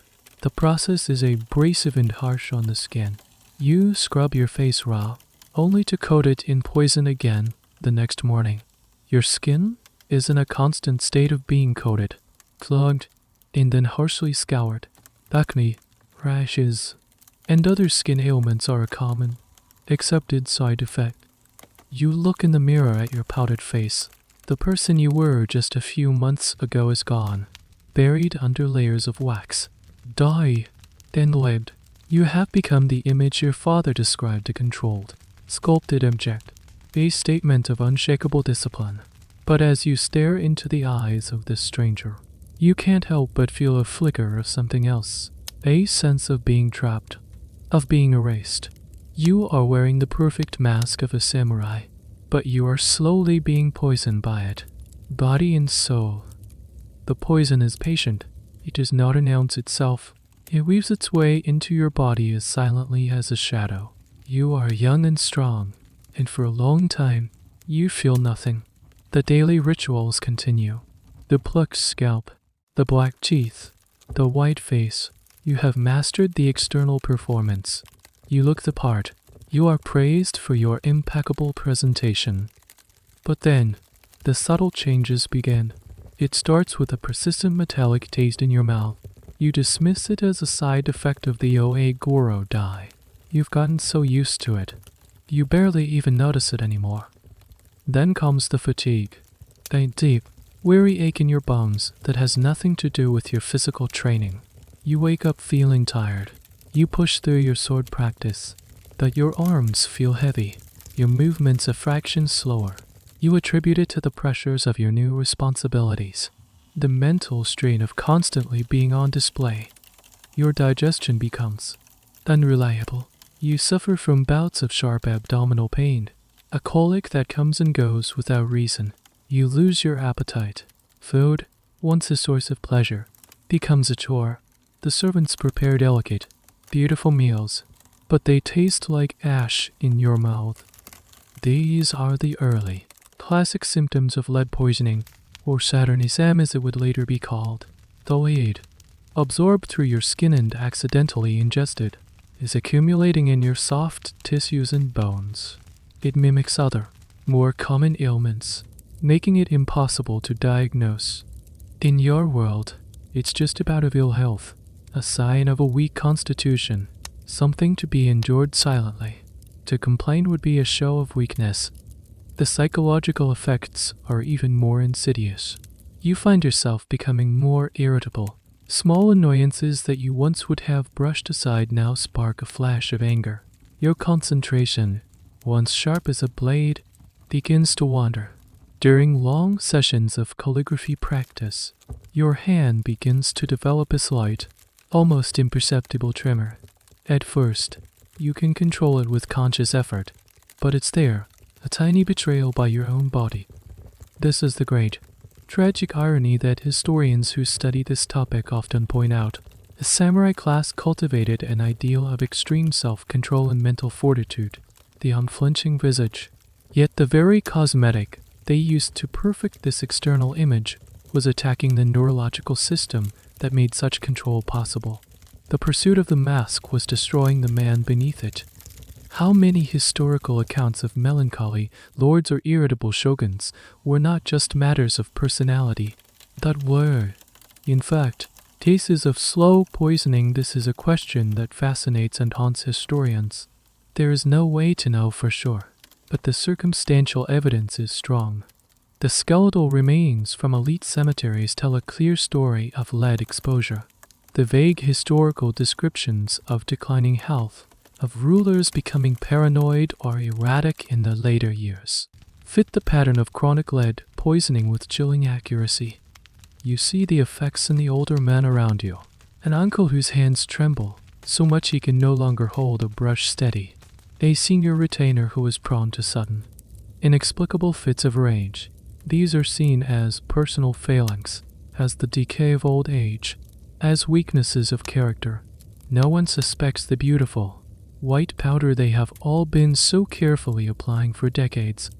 One day, you are practicing archery. You draw the bow, your muscles straining. You aim, but your vision blurs for a moment. The target swims in undoubted focus. Your arm, the one holding the bow steady, feels weak, nerveless. The arrow flies wide. Your instructor scolds you for your lack of focus. You don't tell him that your body feels disconnected, that your nerves are singing with a strange, unpleasant hum. You are trapped in a terrifying feedback loop. To maintain your status, you must present a perfect, pale, impassive face.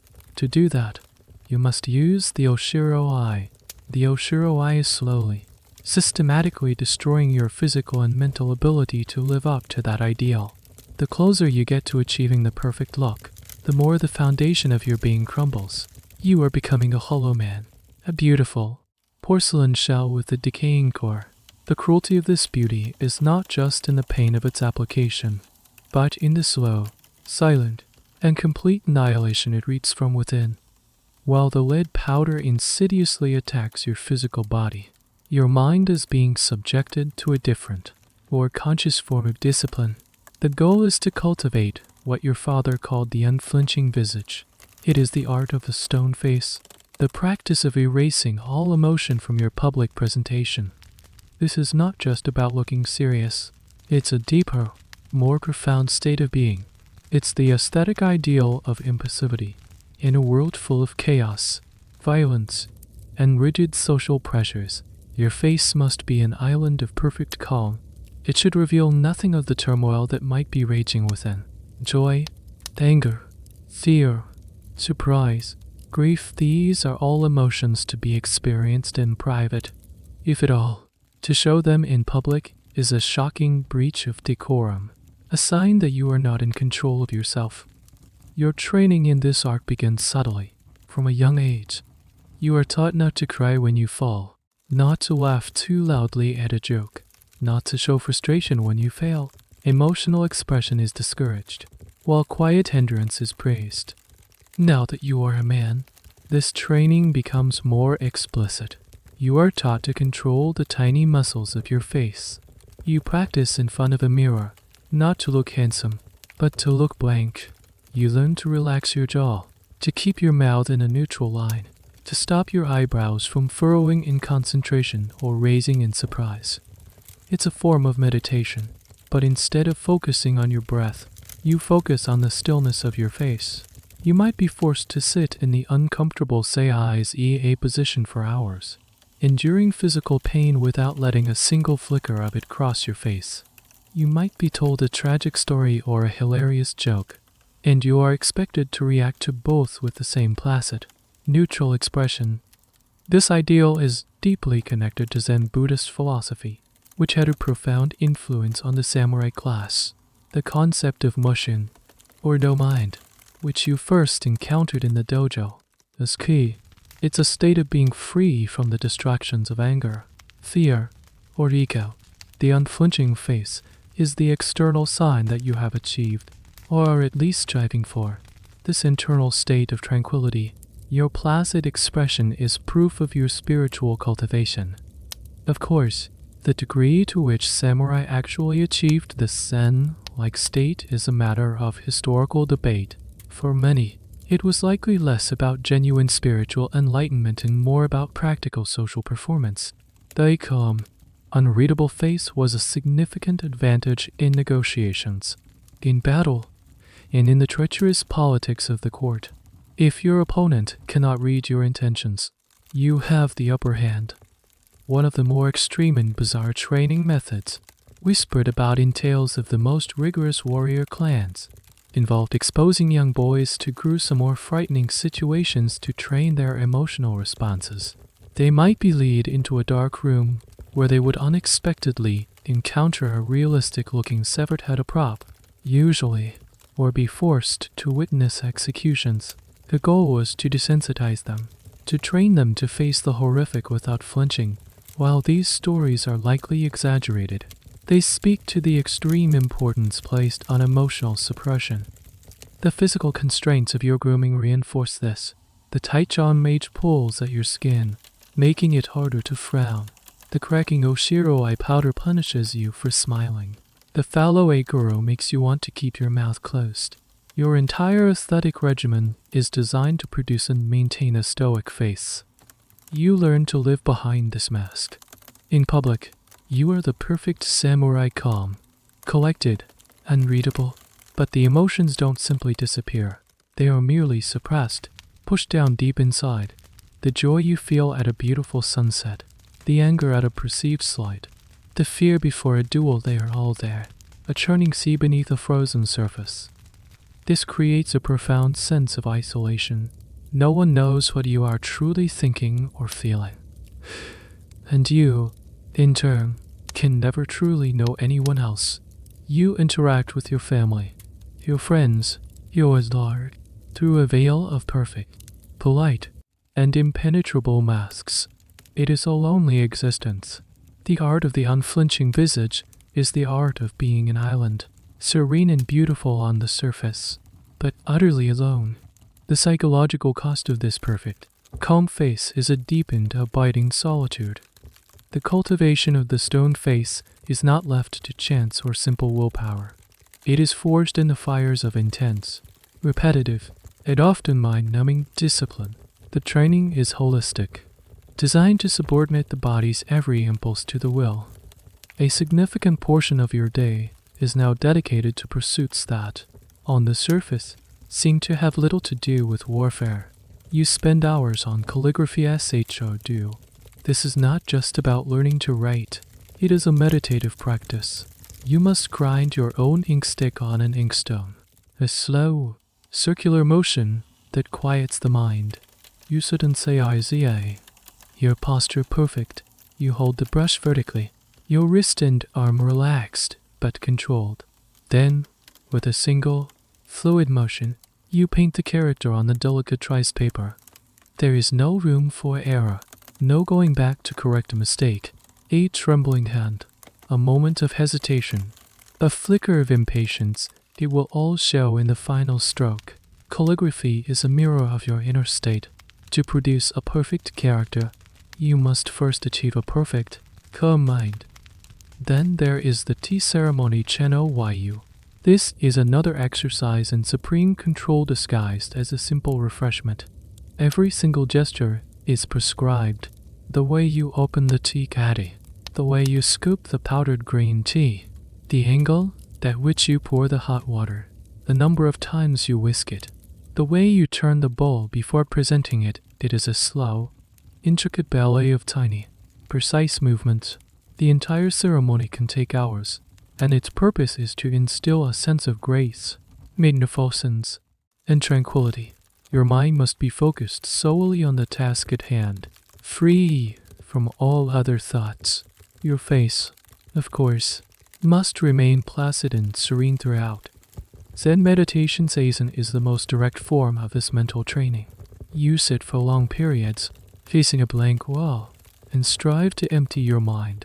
You observe your thoughts as they arise and let them pass without judgment, like clouds drifting across the sky. It is an exercise in pure awareness and mental discipline. In some of the more rigorous Zen monasteries, a monk would patrol the meditation hall with a flat wooden stick kyosaku. If a sitting monk lost focus or began to doze off, the patrol would deliver a sharp, stinging whack to their shoulders to reawaken the mind. It was a stark, physical reminder to maintain discipline. This link between Zen and the samurai is a cornerstone of how the warrior class is oft unperceived. However, the extent of this connection is another one of those points of endless academic debate. Some historians argue that the Zen warrior is a romanticized myth, and that most samurai were more concerned with practical matters of loyalty and warfare than with deep spiritual practice. They followed a more ritualistic, mainstream form of Buddhism. Others maintain that the principles of Zen discipline, mindfulness, and the acceptance of mortality were fundamentally integrated into the elite samurai mindset. The truth is likely that it varied greatly. For some, like your family, this deep, philosophical training was essential. For others, it was a superficial gloss. A fashionably strange training exercise, sometimes mentioned in historical texts, was the practice of composing a death poem long before one's actual death. A samurai was expected to face his end with calm acceptance. By contemplating his own mortality and composing a poem about it, he was training himself to meet death not with fear, but with a kind of sad, detached grace. It was the ultimate test of the unflinching spirit. All these practices calligraphy, tea, Meditation are designed to do one thing: to give you mastery over your own impulses. They train you to control your hands, to quiet your mind, to endure boredom, to overcome physical discomfort. They are the forge in which the iron will of a samurai is tempered. The unflinching face you present to the world is not an act. It is the hard-won result of thousands of hours of grueling, repetitive, and deeply internalized training. It is a mask, yes, but a mask that has been hammered into the very shape of your soul. You have achieved the look, the plucked and polished scalp, the lacquered teeth, the lead-white face, the placid expression. You are a walking masterpiece of samurai aesthetics. You are admired. You are respected. But the price of this perfection is paid in the currency of human connection. The mask that elevates you in public becomes a wall in private. You sit across from your mother. She is a woman of the court. Her own face a testament to the same aesthetic rules. Her teeth are black, her face powdered. She speaks to you of family matters. Her voice is soft monotone. Her face, like yours, is a serene mask. You look at her, the woman who raised you, and you cannot read her. Is she happy, worried, proud? Her expression offers no clues. And she, in turn, sees only your own impassive facade. The conversation is polite, respectful, and utterly devoid of warmth. There is a vast, silent ocean of unexpressed emotion between you. With your siblings, it is the same. The easy camaraderie of childhood has been replaced by a formal distance. You practice in the dojo together. You sit at meals together. But the easy laughter and petty squabbles are gone. You are all playing your assigned roles now. Your face is carefully composed. Your words measured. You are like planets held in a perfect, cold orbit, close but never touching. Friendships, too, are transformed. Your bond with your peers is one of shared duty and mutual respect, not of shared vulnerability. You might discuss swords, politics, or poetry, but you do not discuss your fears, your doubts, or your secret auras. To do so would be to burden your friend with your own weakness, a profound breach of etiquette. The foundation of your relationships is not intimacy, but a shared performance of strength and control. And then there's romance. A marriage is arranged for you. It is a political and economic alliance, not a love match. You meet your future wife for the first time in a formal setting. She is young, beautiful by the standards of your time. Her face a perfect white mask, her teeth a perfect lacquered black. She is as unreadable as you are. You exchange stiff, formal pleasantries. You will build a life together, run a household, have children, but the deep, intimate connection you might long for seems an impossible goal. How can you truly know someone who is trained from birth to hide their true self? How can she ever know you? Your life together will be a polite, well-rehearsed play.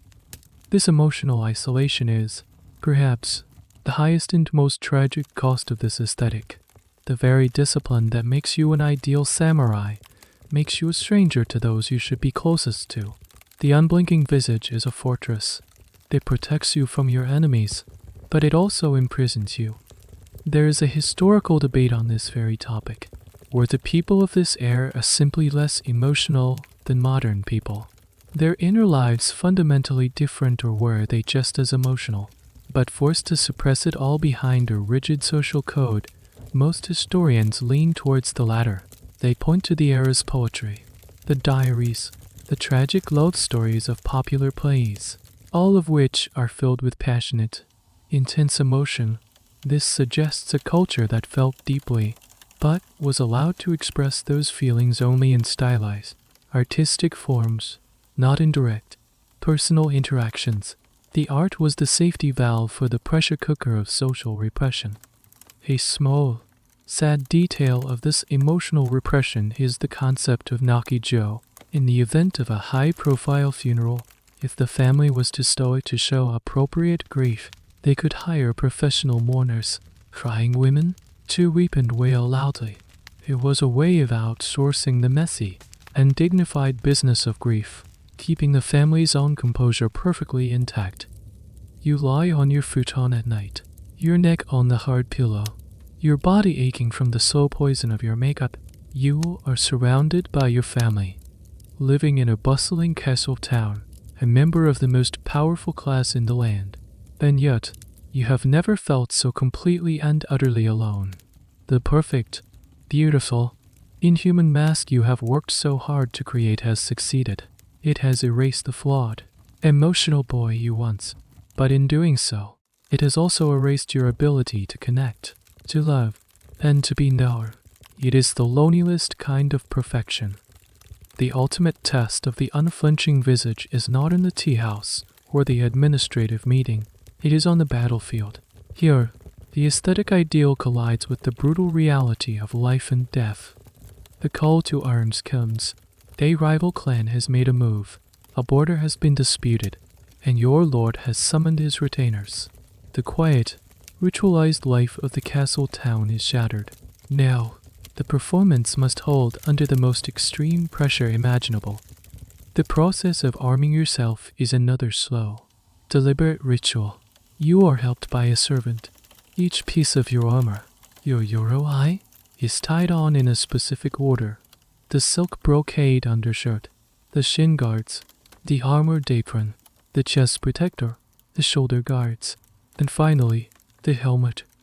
Before you put on the helmet, there is one last act of grooming. You take a small piece of incense and burn it inside the iron bowl of the kabuto. It fills the helmet with a faint, pleasant scent of sandalwood or aloes wood. As your father told you long ago, this is so that if you are slain and your head is taken, your enemy will be met with a fragrant scent. It is the final, macabre act of a civilized man, a gesture of supreme, almost insane, composure. You put on the helmet, securing your Chonmage inside it. You may also don a Minyoro, a metal mask forged into the shape of a scowling demon or an impassive man. This mask serves two purposes. It protects your face from blades, and it provides a pre-made, terrifying expression, hiding your own face completely. The mask is the ultimate unflinching visage. You ride out with your fellow samurai. The air is tense, the familiar weight of the armor, the feel of the reins in your hand, the presence of your sword at your hip. It is what you have trained for your entire life. The battle, when it comes, is not a glorious, choreographed dance like in the plays. It is a chaotic, terrifying mess. The noise is overwhelming, the roar of war cries, the thunder of horses' hooves, the sharp clang of steel on steel, the screams of the wounded. The air is thick with dust and the metallic smell of blood. In the midst of this terrifying chaos, you are expected to remain an island of calm. Your training kicks in. You control your breathing. You focus on your immediate opponent. You move through your kata, your sword an extension of your will. Your face, hidden behind its iron mask or trained into a placid blank, must not betray the terror that is screaming inside you. This is the great paradox of the samurai warrior. He is a man trained for extreme violence, yet he must embody an aesthetic of supreme tranquility. He is an agent of death and destruction, yet he must present himself as a model of refined culture. How could anyone possibly maintain this? The historical reality is, of course, complex and debated. Did samurai warriors really enter battle in a state of zen, like calm, or was this an ideal that existed only in texts, with the reality being one of adrenaline-fueled fear and rage? Just like any other soldier in history, some historical accounts, like the Hagikure, a famous collection of samurai wisdom, advocate for a kind of battle frenzy, a reckless abandon where the warrior throws himself into the fight without a thought for his own life. This seems to contradict the ideal of the calm, controlled warrior. The truth probably encompasses both. The training was designed to create a baseline of control, to prevent a warrior from being paralyzed by fear.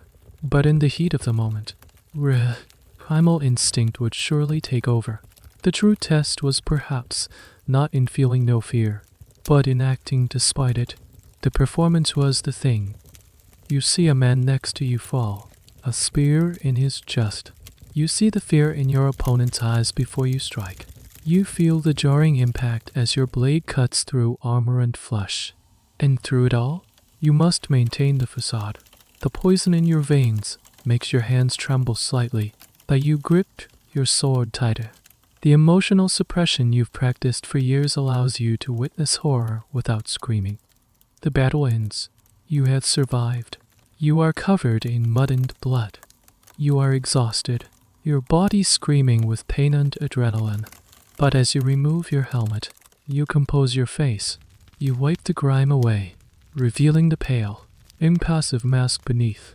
You have passed the ultimate test. You have faced the abyss and not flinched. But as you look around at the carnage, at the cost of this victory, the emptiness inside you is vast and cold. The beautiful, terrifying mask is still perfectly in place. The battle is over. You return, not victorious in a triumphant way, but simply having survived. Life resumes its rhythm, but the memory of the chaos lingers.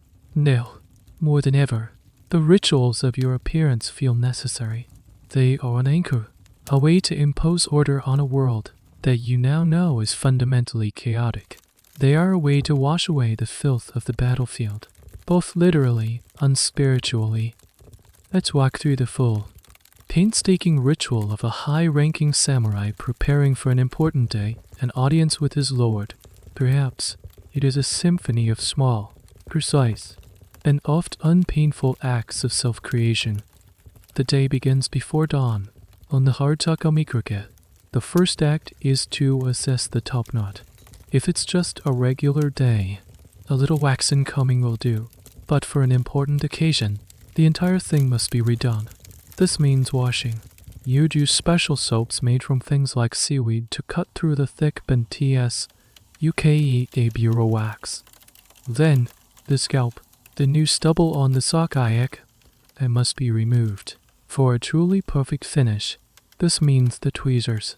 You or a servant will spend the better part of an hour plucking each hair, leaving the scalp smooth but raw. A soothing balm is applied. Next, the hair is dried and the heavy wax is worked through it again. It is pulled back with painful tightness, tied with the paper cord, folded forward over the bald pate, and trimmed. The entire process could easily take 2 hours. Then comes the mouth. You mix your foul-smelling concoction of iron filings and tan-enriched tea powder. You take your brush and meticulously paint each tooth, front and back, with the black lacquer. Use it with your mouth agape while it dries, the acidic, metallic taste clinging to your tongue. After the teeth, the face. You mix the white lead powder with water to form a thick paste. You paint this onto your face, your neck, your ears, and your hands. You erase your own skin tone, your blemishes, your very identity, under a layer of toxic white. You might even paint on higher, artificial eyebrows for a more aristocratic look. The mask must be perfect, uncracked, and serene. Now, you must dress. This is not a simple matter of putting on clothes. You are assisted by a servant. First, the undergarments. Then, the shimmering silk kimono, its color and pattern, chosen according to the season and the formality of the occasion. Over this goes the hakama, the wide, pleated trousers. Finally, the formal outer jacket, the kamishimo, with its distinctive stiff, wing-like shoulders. Each layer is smoothed, each fold made perfect. The final, and most important, accessory the day's hoe, your 2 swords. You clean the blades with rice paper until they gleam. You inspect the intricate wrappings on the hilt, the ornate guard. You then thrust them through your sash, blades upward, at the perfect angle. Their weight is both a burden and a comfort. They are the ultimate symbol of your power and your servitude. This entire process from waking to being fully dressed and groomed could take 3 to 4 hours. It is a significant portion of your day, dedicated entirely to constructing your public self. Historians often marvel at the sheer time and effort involved. It's a level of dedication to appearance that is almost unmatched in history, especially for a class of male warriors. There's a subtle debate on whether this obsessive grooming was a sign of vanity or the opposite. Was it a narcissistic focus on the self, or was it an act of self-annihilation, erasing the individual in favor of a rigid, class-based ideal? The philosophy behind it suggests the latter. You are not making yourself beautiful for your own sake. You are making yourself into a proper, respectable vessel for the honor of your family and your lord. Now you are ready? You look in the polished bronze mirror. A stranger looks back. The face is a pale, inhuman mask. The hair is a severe, architectural sculpture. The mouth is a dark void. The clothes are a stiff, formal uniform. Nothing of the natural man remains. You are a perfect, walking symbol of power, discipline, and tradition. You are also a man in constant, low-level pain, slowly being poisoned, and trapped in a profound state of emotional isolation. You take a slow, controlled breath and step out to face the day, your performance ready to begin. You walk through the corridors of the castle, your feet making soft, rhythmic sounds on the wooden floors. You are surrounded by other samurai, all of whom are variations on the same theme. The same severe hairstyles, the same impassive faces. You have been so focused on your own transformation that you've come to see these aesthetic choices as unique to your warrior class. But now, you begin to notice the broader context. These brutal beauty standards are not yours alone. You see women of the court. Their faces are also painted with the same thick, white oshiro shiro. In fact, they often apply it even more heavily, creating a truly mask-like appearance. Their teeth, if they are married, are also blackened with Ohaguro. They, too, pluck their natural eyebrows and paint on higher, dream i.e. or smudge brows, the ideal of an artificial, non-human beauty, of erasing the natural self, is something they share with you for centuries. The aristocracy, the Kuji-e in Kyoto, were the trendsetters, and the provincial warrior class, the samurai, often emulated their fashions to project an aura of sophistication and culture. This shared aesthetic between elite men and women is a fascinating aspect of the period, in an era with rigidly defined gender roles. The highest echelons of society shared a cosmetic language. The pursuit of the pale face and black teeth transcended gender, signifying class above all else. A high-ranking samurai had more in common, aesthetically, with a noble woman than he did with a lower-ranking foot soldier or a peasant farmer. You also start to notice the performers. You attend a no-theater performance, a slow, highly stylized form of musical drama. The main actors wore carved wooden masks, but even the supporting actors and musicians are powdered and groomed in a similar fashion. The look is theatrical, and you realize that your own daily appearance is, in itself, a form of theater. You are playing the role of samurai every day.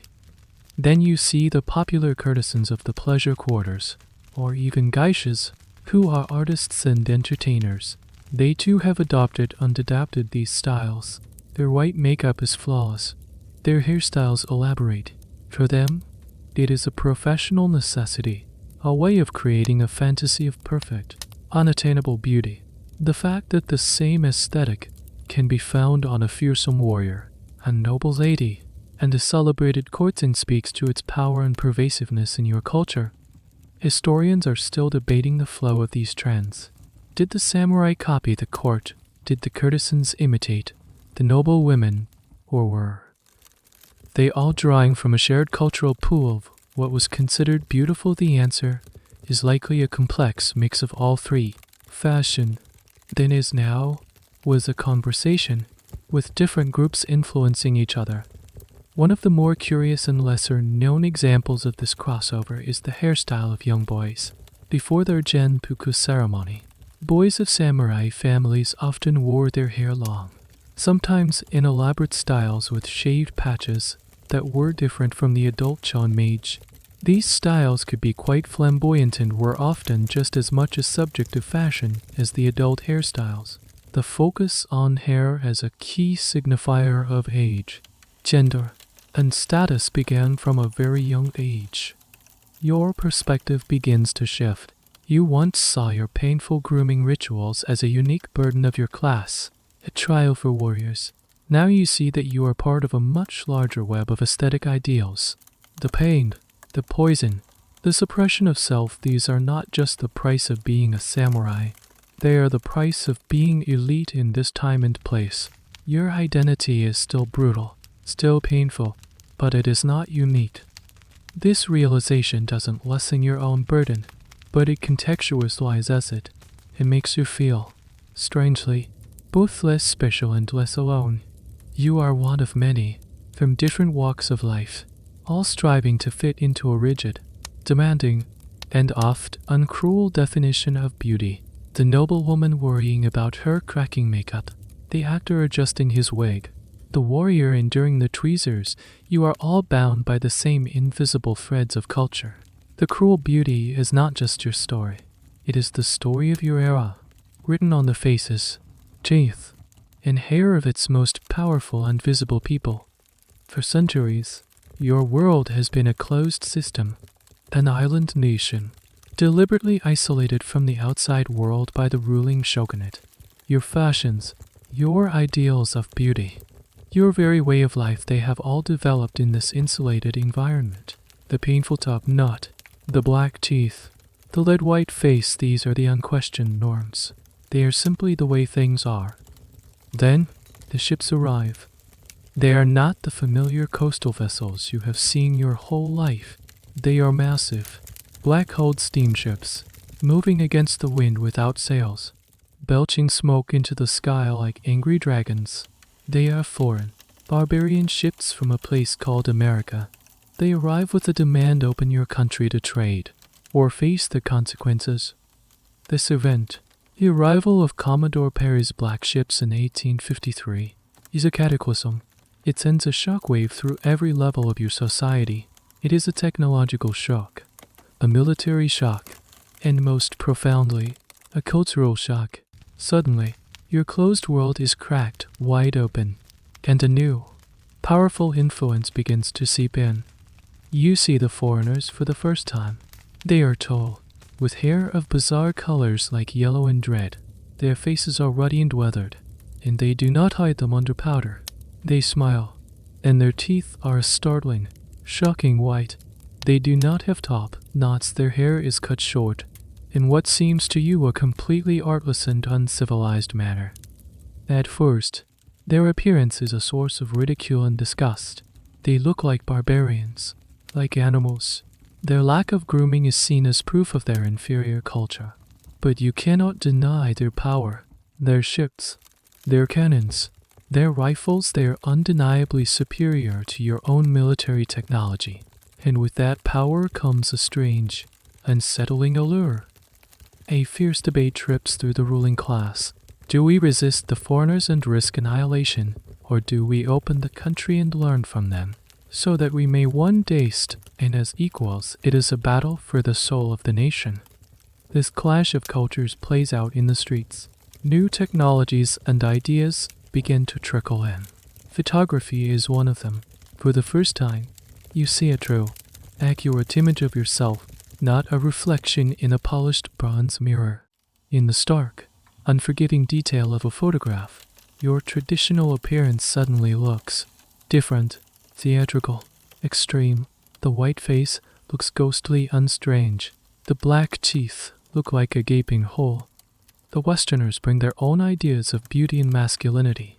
They value a natural look, health, vigor, a suntan complexion from sports and outdoor activity. These are their ideals. Their heroes are not stoic, pale bureaucrats, but robust, active men of industry and war. It is a completely alien aesthetic. One of the most debated points among historians is the speed at which these changes took hold. Was it a slow, gradual shift, or a rapid, revolutionary rejection of the old ways? The evidence suggests it was surprisingly fast, at least in the major cities and among the educated elite. The sheer, overwhelming force of Western technology and culture made slavish devotion to traditional, weak-looking aesthetics seem suddenly old-fashioned and even unpatriotic. To build a strong, modern nation, Japan needed strong, modern-looking men. A small but telling sign of this shift is the changing perception of the Chonmage. To the Westerners, it was a bizarre and primitive hairstyle. Japanese officials traveling abroad were often mocked for it. The top knot, for so long the ultimate symbol of samurai status and discipline, was becoming a symbol of feudalism, of backwardness, of a past that was holding the nation back. You feel the ground shifting beneath your feet. The aesthetic rules that have governed your entire life, the rules for which you have endured so much pain and poisoning, are being questioned. The very definition of what it means to look like a man of power is being rewritten. The black ships did not just bring cannons, they brought a mirror. And in it, your entire world, and your own face, suddenly looked fragile and strange. The brutal beauty that defined you is on the verge of becoming obsolete. The new era has a name: Meiji. The enlightened rule. The shogun has fallen. The emperor has been restored to power. And the new government is on a mission to modernize Japan at a breathtaking speed. Fukugo Kaiyotai. They call it enrich the country, strengthen the army. Everything must be reformed, from the military and industry to education and social customs. And that includes you. In the year 1871, the government issues an edict that will strike at the very heart of your identity. It is the Dan but sure eye, the cropped hair edict. It doesn't outright ban the Chonmage, not at first. It simply states that samurai are now permitted to cut their top knots under to Western-style haircut. It's a suggestion, but it carries the full weight of the new regime. The emperor himself appears in public with his hair cut short. Government officials, military leaders, and ambitious young men rush to follow suit. The top knot, once the mandatory symbol of your class, is now a voluntary symbol of your resistance to progress. To keep it is to brand yourself a relic, an obstacle to the new Japan. You are faced with an agonizing choice. To cut your hair is to sever the most visible link to your ancestors, to your training, to everything you have ever been. It feels like a profound act of betrayal. Your Chonmage is not just hair, it's the physical embodiment of your discipline, your status, your soul. The painful plucking, the daily waxing, the careful tying, all of that sacrifice, rendered meaningless by a government decree. But to keep your hair is to be left behind. It is to be ostracized from the new centers of power. It is to be seen as a stubborn fool, clinging to a dead past while the nation marches forward. The debate rages within families and among friends. Some older, more conservative samurai refuse, vowing to die with their top knots intact. They are mocked in the streets. Children point and shout Chonmage, as if it were a dirty word, but the tide is irresistible. One day, you make the decision. You go to a new kind of establishment, a barber shop, with its strange swiveling chair and large glass mirrors. The barber, with his short hair and Western-style clothes, takes out a pair of steel scissors. The sound they make a cold, metallic snips. Nip is alien. He gathers your oiled ponytail, the one you have spent years cultivating, the one that has anchored your helmet and been the centerpiece of your existence, and with a few quick, unceremonious snips, he cuts it off. The feeling is one of shocking lightness. The constant, taut pulling at your scalp is gone. You feel naked, exposed, unbalanced. You run a hand over the back of your head, over the short, bristly hair. It feels foreign, like the head of a stranger. The barber then lathers your scalp and, with a straight razor, shaves off the remaining hair of your sock-eye, erasing the moon from your head forever. This was a profoundly traumatic moment for an entire generation of men. The cutting of the top knot was a symbolic castration of the samurai class. Their power, which had already been eroded by military and political reforms, was now being visually erased. There's a historical debate about the level of resistance to the edict. While many complied, There were riots and protests in some conservative domains. For many, this was the final, unforgivable humiliation. You look at yourself in the mirror, with your hair cut short. You look younger, more ordinary. You could be anyone. A merchant, a student, without the top knot. The days hold swords at your hip look out of place. A few years later, the government will issue another edict, the HAITOREI, banning the public wearing of swords, your two primary symbols of identity. Gone. The other customs fall away too. The black teeth of Ohaguro are now seen as barbaric and ugly. The new empress makes a public appearance with natural, white teeth, and the fashioned eyes almost overnight. You stop the daily ritual, and your teeth slowly fade to a mottled, ugly brown before you painstakingly try to scrub them back to their natural color. The lid white face powder is also abandoned, replaced by a Western ideal of natural beauty. Your face, free from the toxic paste, slowly regains its color. The tremors in your hands may lessen slightly, though the lead already in your bones will remain with you for life. You are being stripped bare. The brutal, beautiful armor of your appearance, the armor you spent your youth painfully constructing, has been dismantled piece by piece. You are left with just yourself, a man adrift between two worlds, no longer a samurai, not yet a modern man. The reflection in the mirror is a stranger, his face a confusing mix of relief and profound, bottomless loss. Years pass. The world of your youth is now a ghost, a story you might tell your grandchildren, if they would even believe you. You live in a house with glass windows and electric lights. You wear a Western-style suit to your job at a government ministry. You read newspapers filled with stories about steam trains, telegraphs, and wars fought with rifles, not swords. Your hair is short. Your teeth are their natural color. Your face is bare.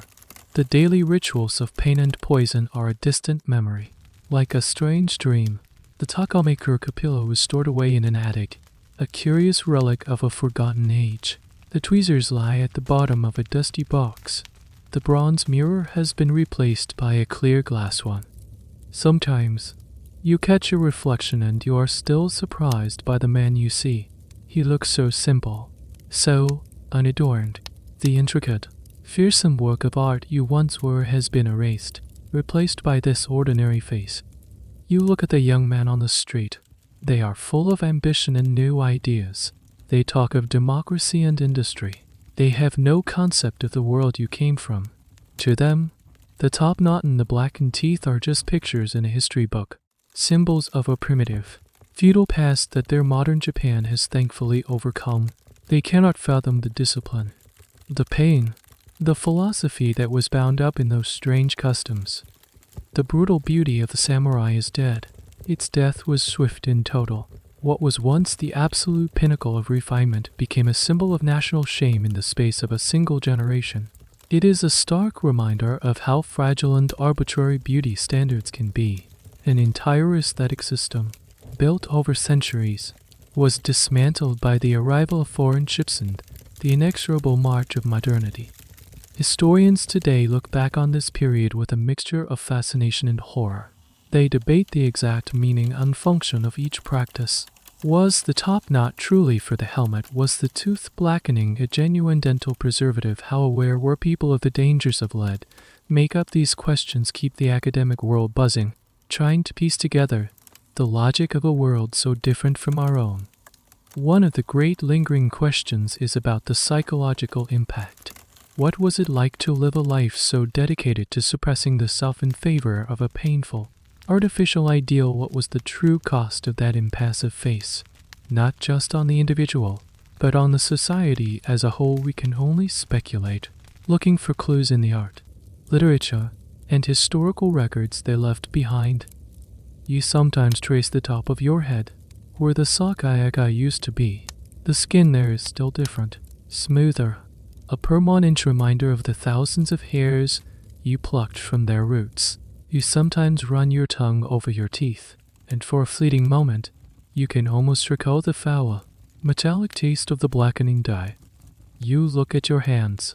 The tremors are gone, but a slight weakness remains, a permanent souvenir from the lead painted mask you wore for so long. It is a quiet reminder of the poison you so willingly embraced in the name of beauty. The entire aesthetic was a paradox. It was a pursuit of a refined, civilized ideal that required barbaric levels of pain and self-harm. It was a way of life that projected supreme control while slowly destroying the body from within. It was a beauty that demanded the erasure of the self, a discipline that led to profound isolation, and an honor that was, in the end, as fragile as a lacquered mask. You lived it, you survived it, and as you sit by your window, watching the smoke rise from a nearby factory, you are perhaps the only one left who remembers the true and terrible price of being a beautiful, perfect, and impossible samurai. And so, our journey through the strange and painful world of samurai aesthetics comes to an end. The story fades, like the memory of a dream upon waking. The sharp edges of the pain, the acrid taste of the dye, the weight of the leaden mask, they all begin to soften, to dissolve into the quiet hum of the night. You can feel the story releasing its grip on you now, leaving you to float in the gentle space between wakefulness and sleep. The world of the samurai, with all its beautiful horrors, recedes into the past, where it belongs. Let your mind drift away from the clip-top knots and the obsidian smiles. Let go of the discipline, the tension, the need to maintain a perfect facade. There is no mask to wear here. In the soft comfort of your bed, there is no performance required. You can let your face relax, let your brow smooth out, let a gentle sigh escape your lips. Feel the weight of the day, the weight of this story, lifting from your shoulders. You are just you now, safe and at peace. Your only duty is to rest, to let the quiet darkness cradle you. The gentle currents of sleep are pulling you now, out into a calm and silent sea. Just let go and drift. The end of the article. Good night.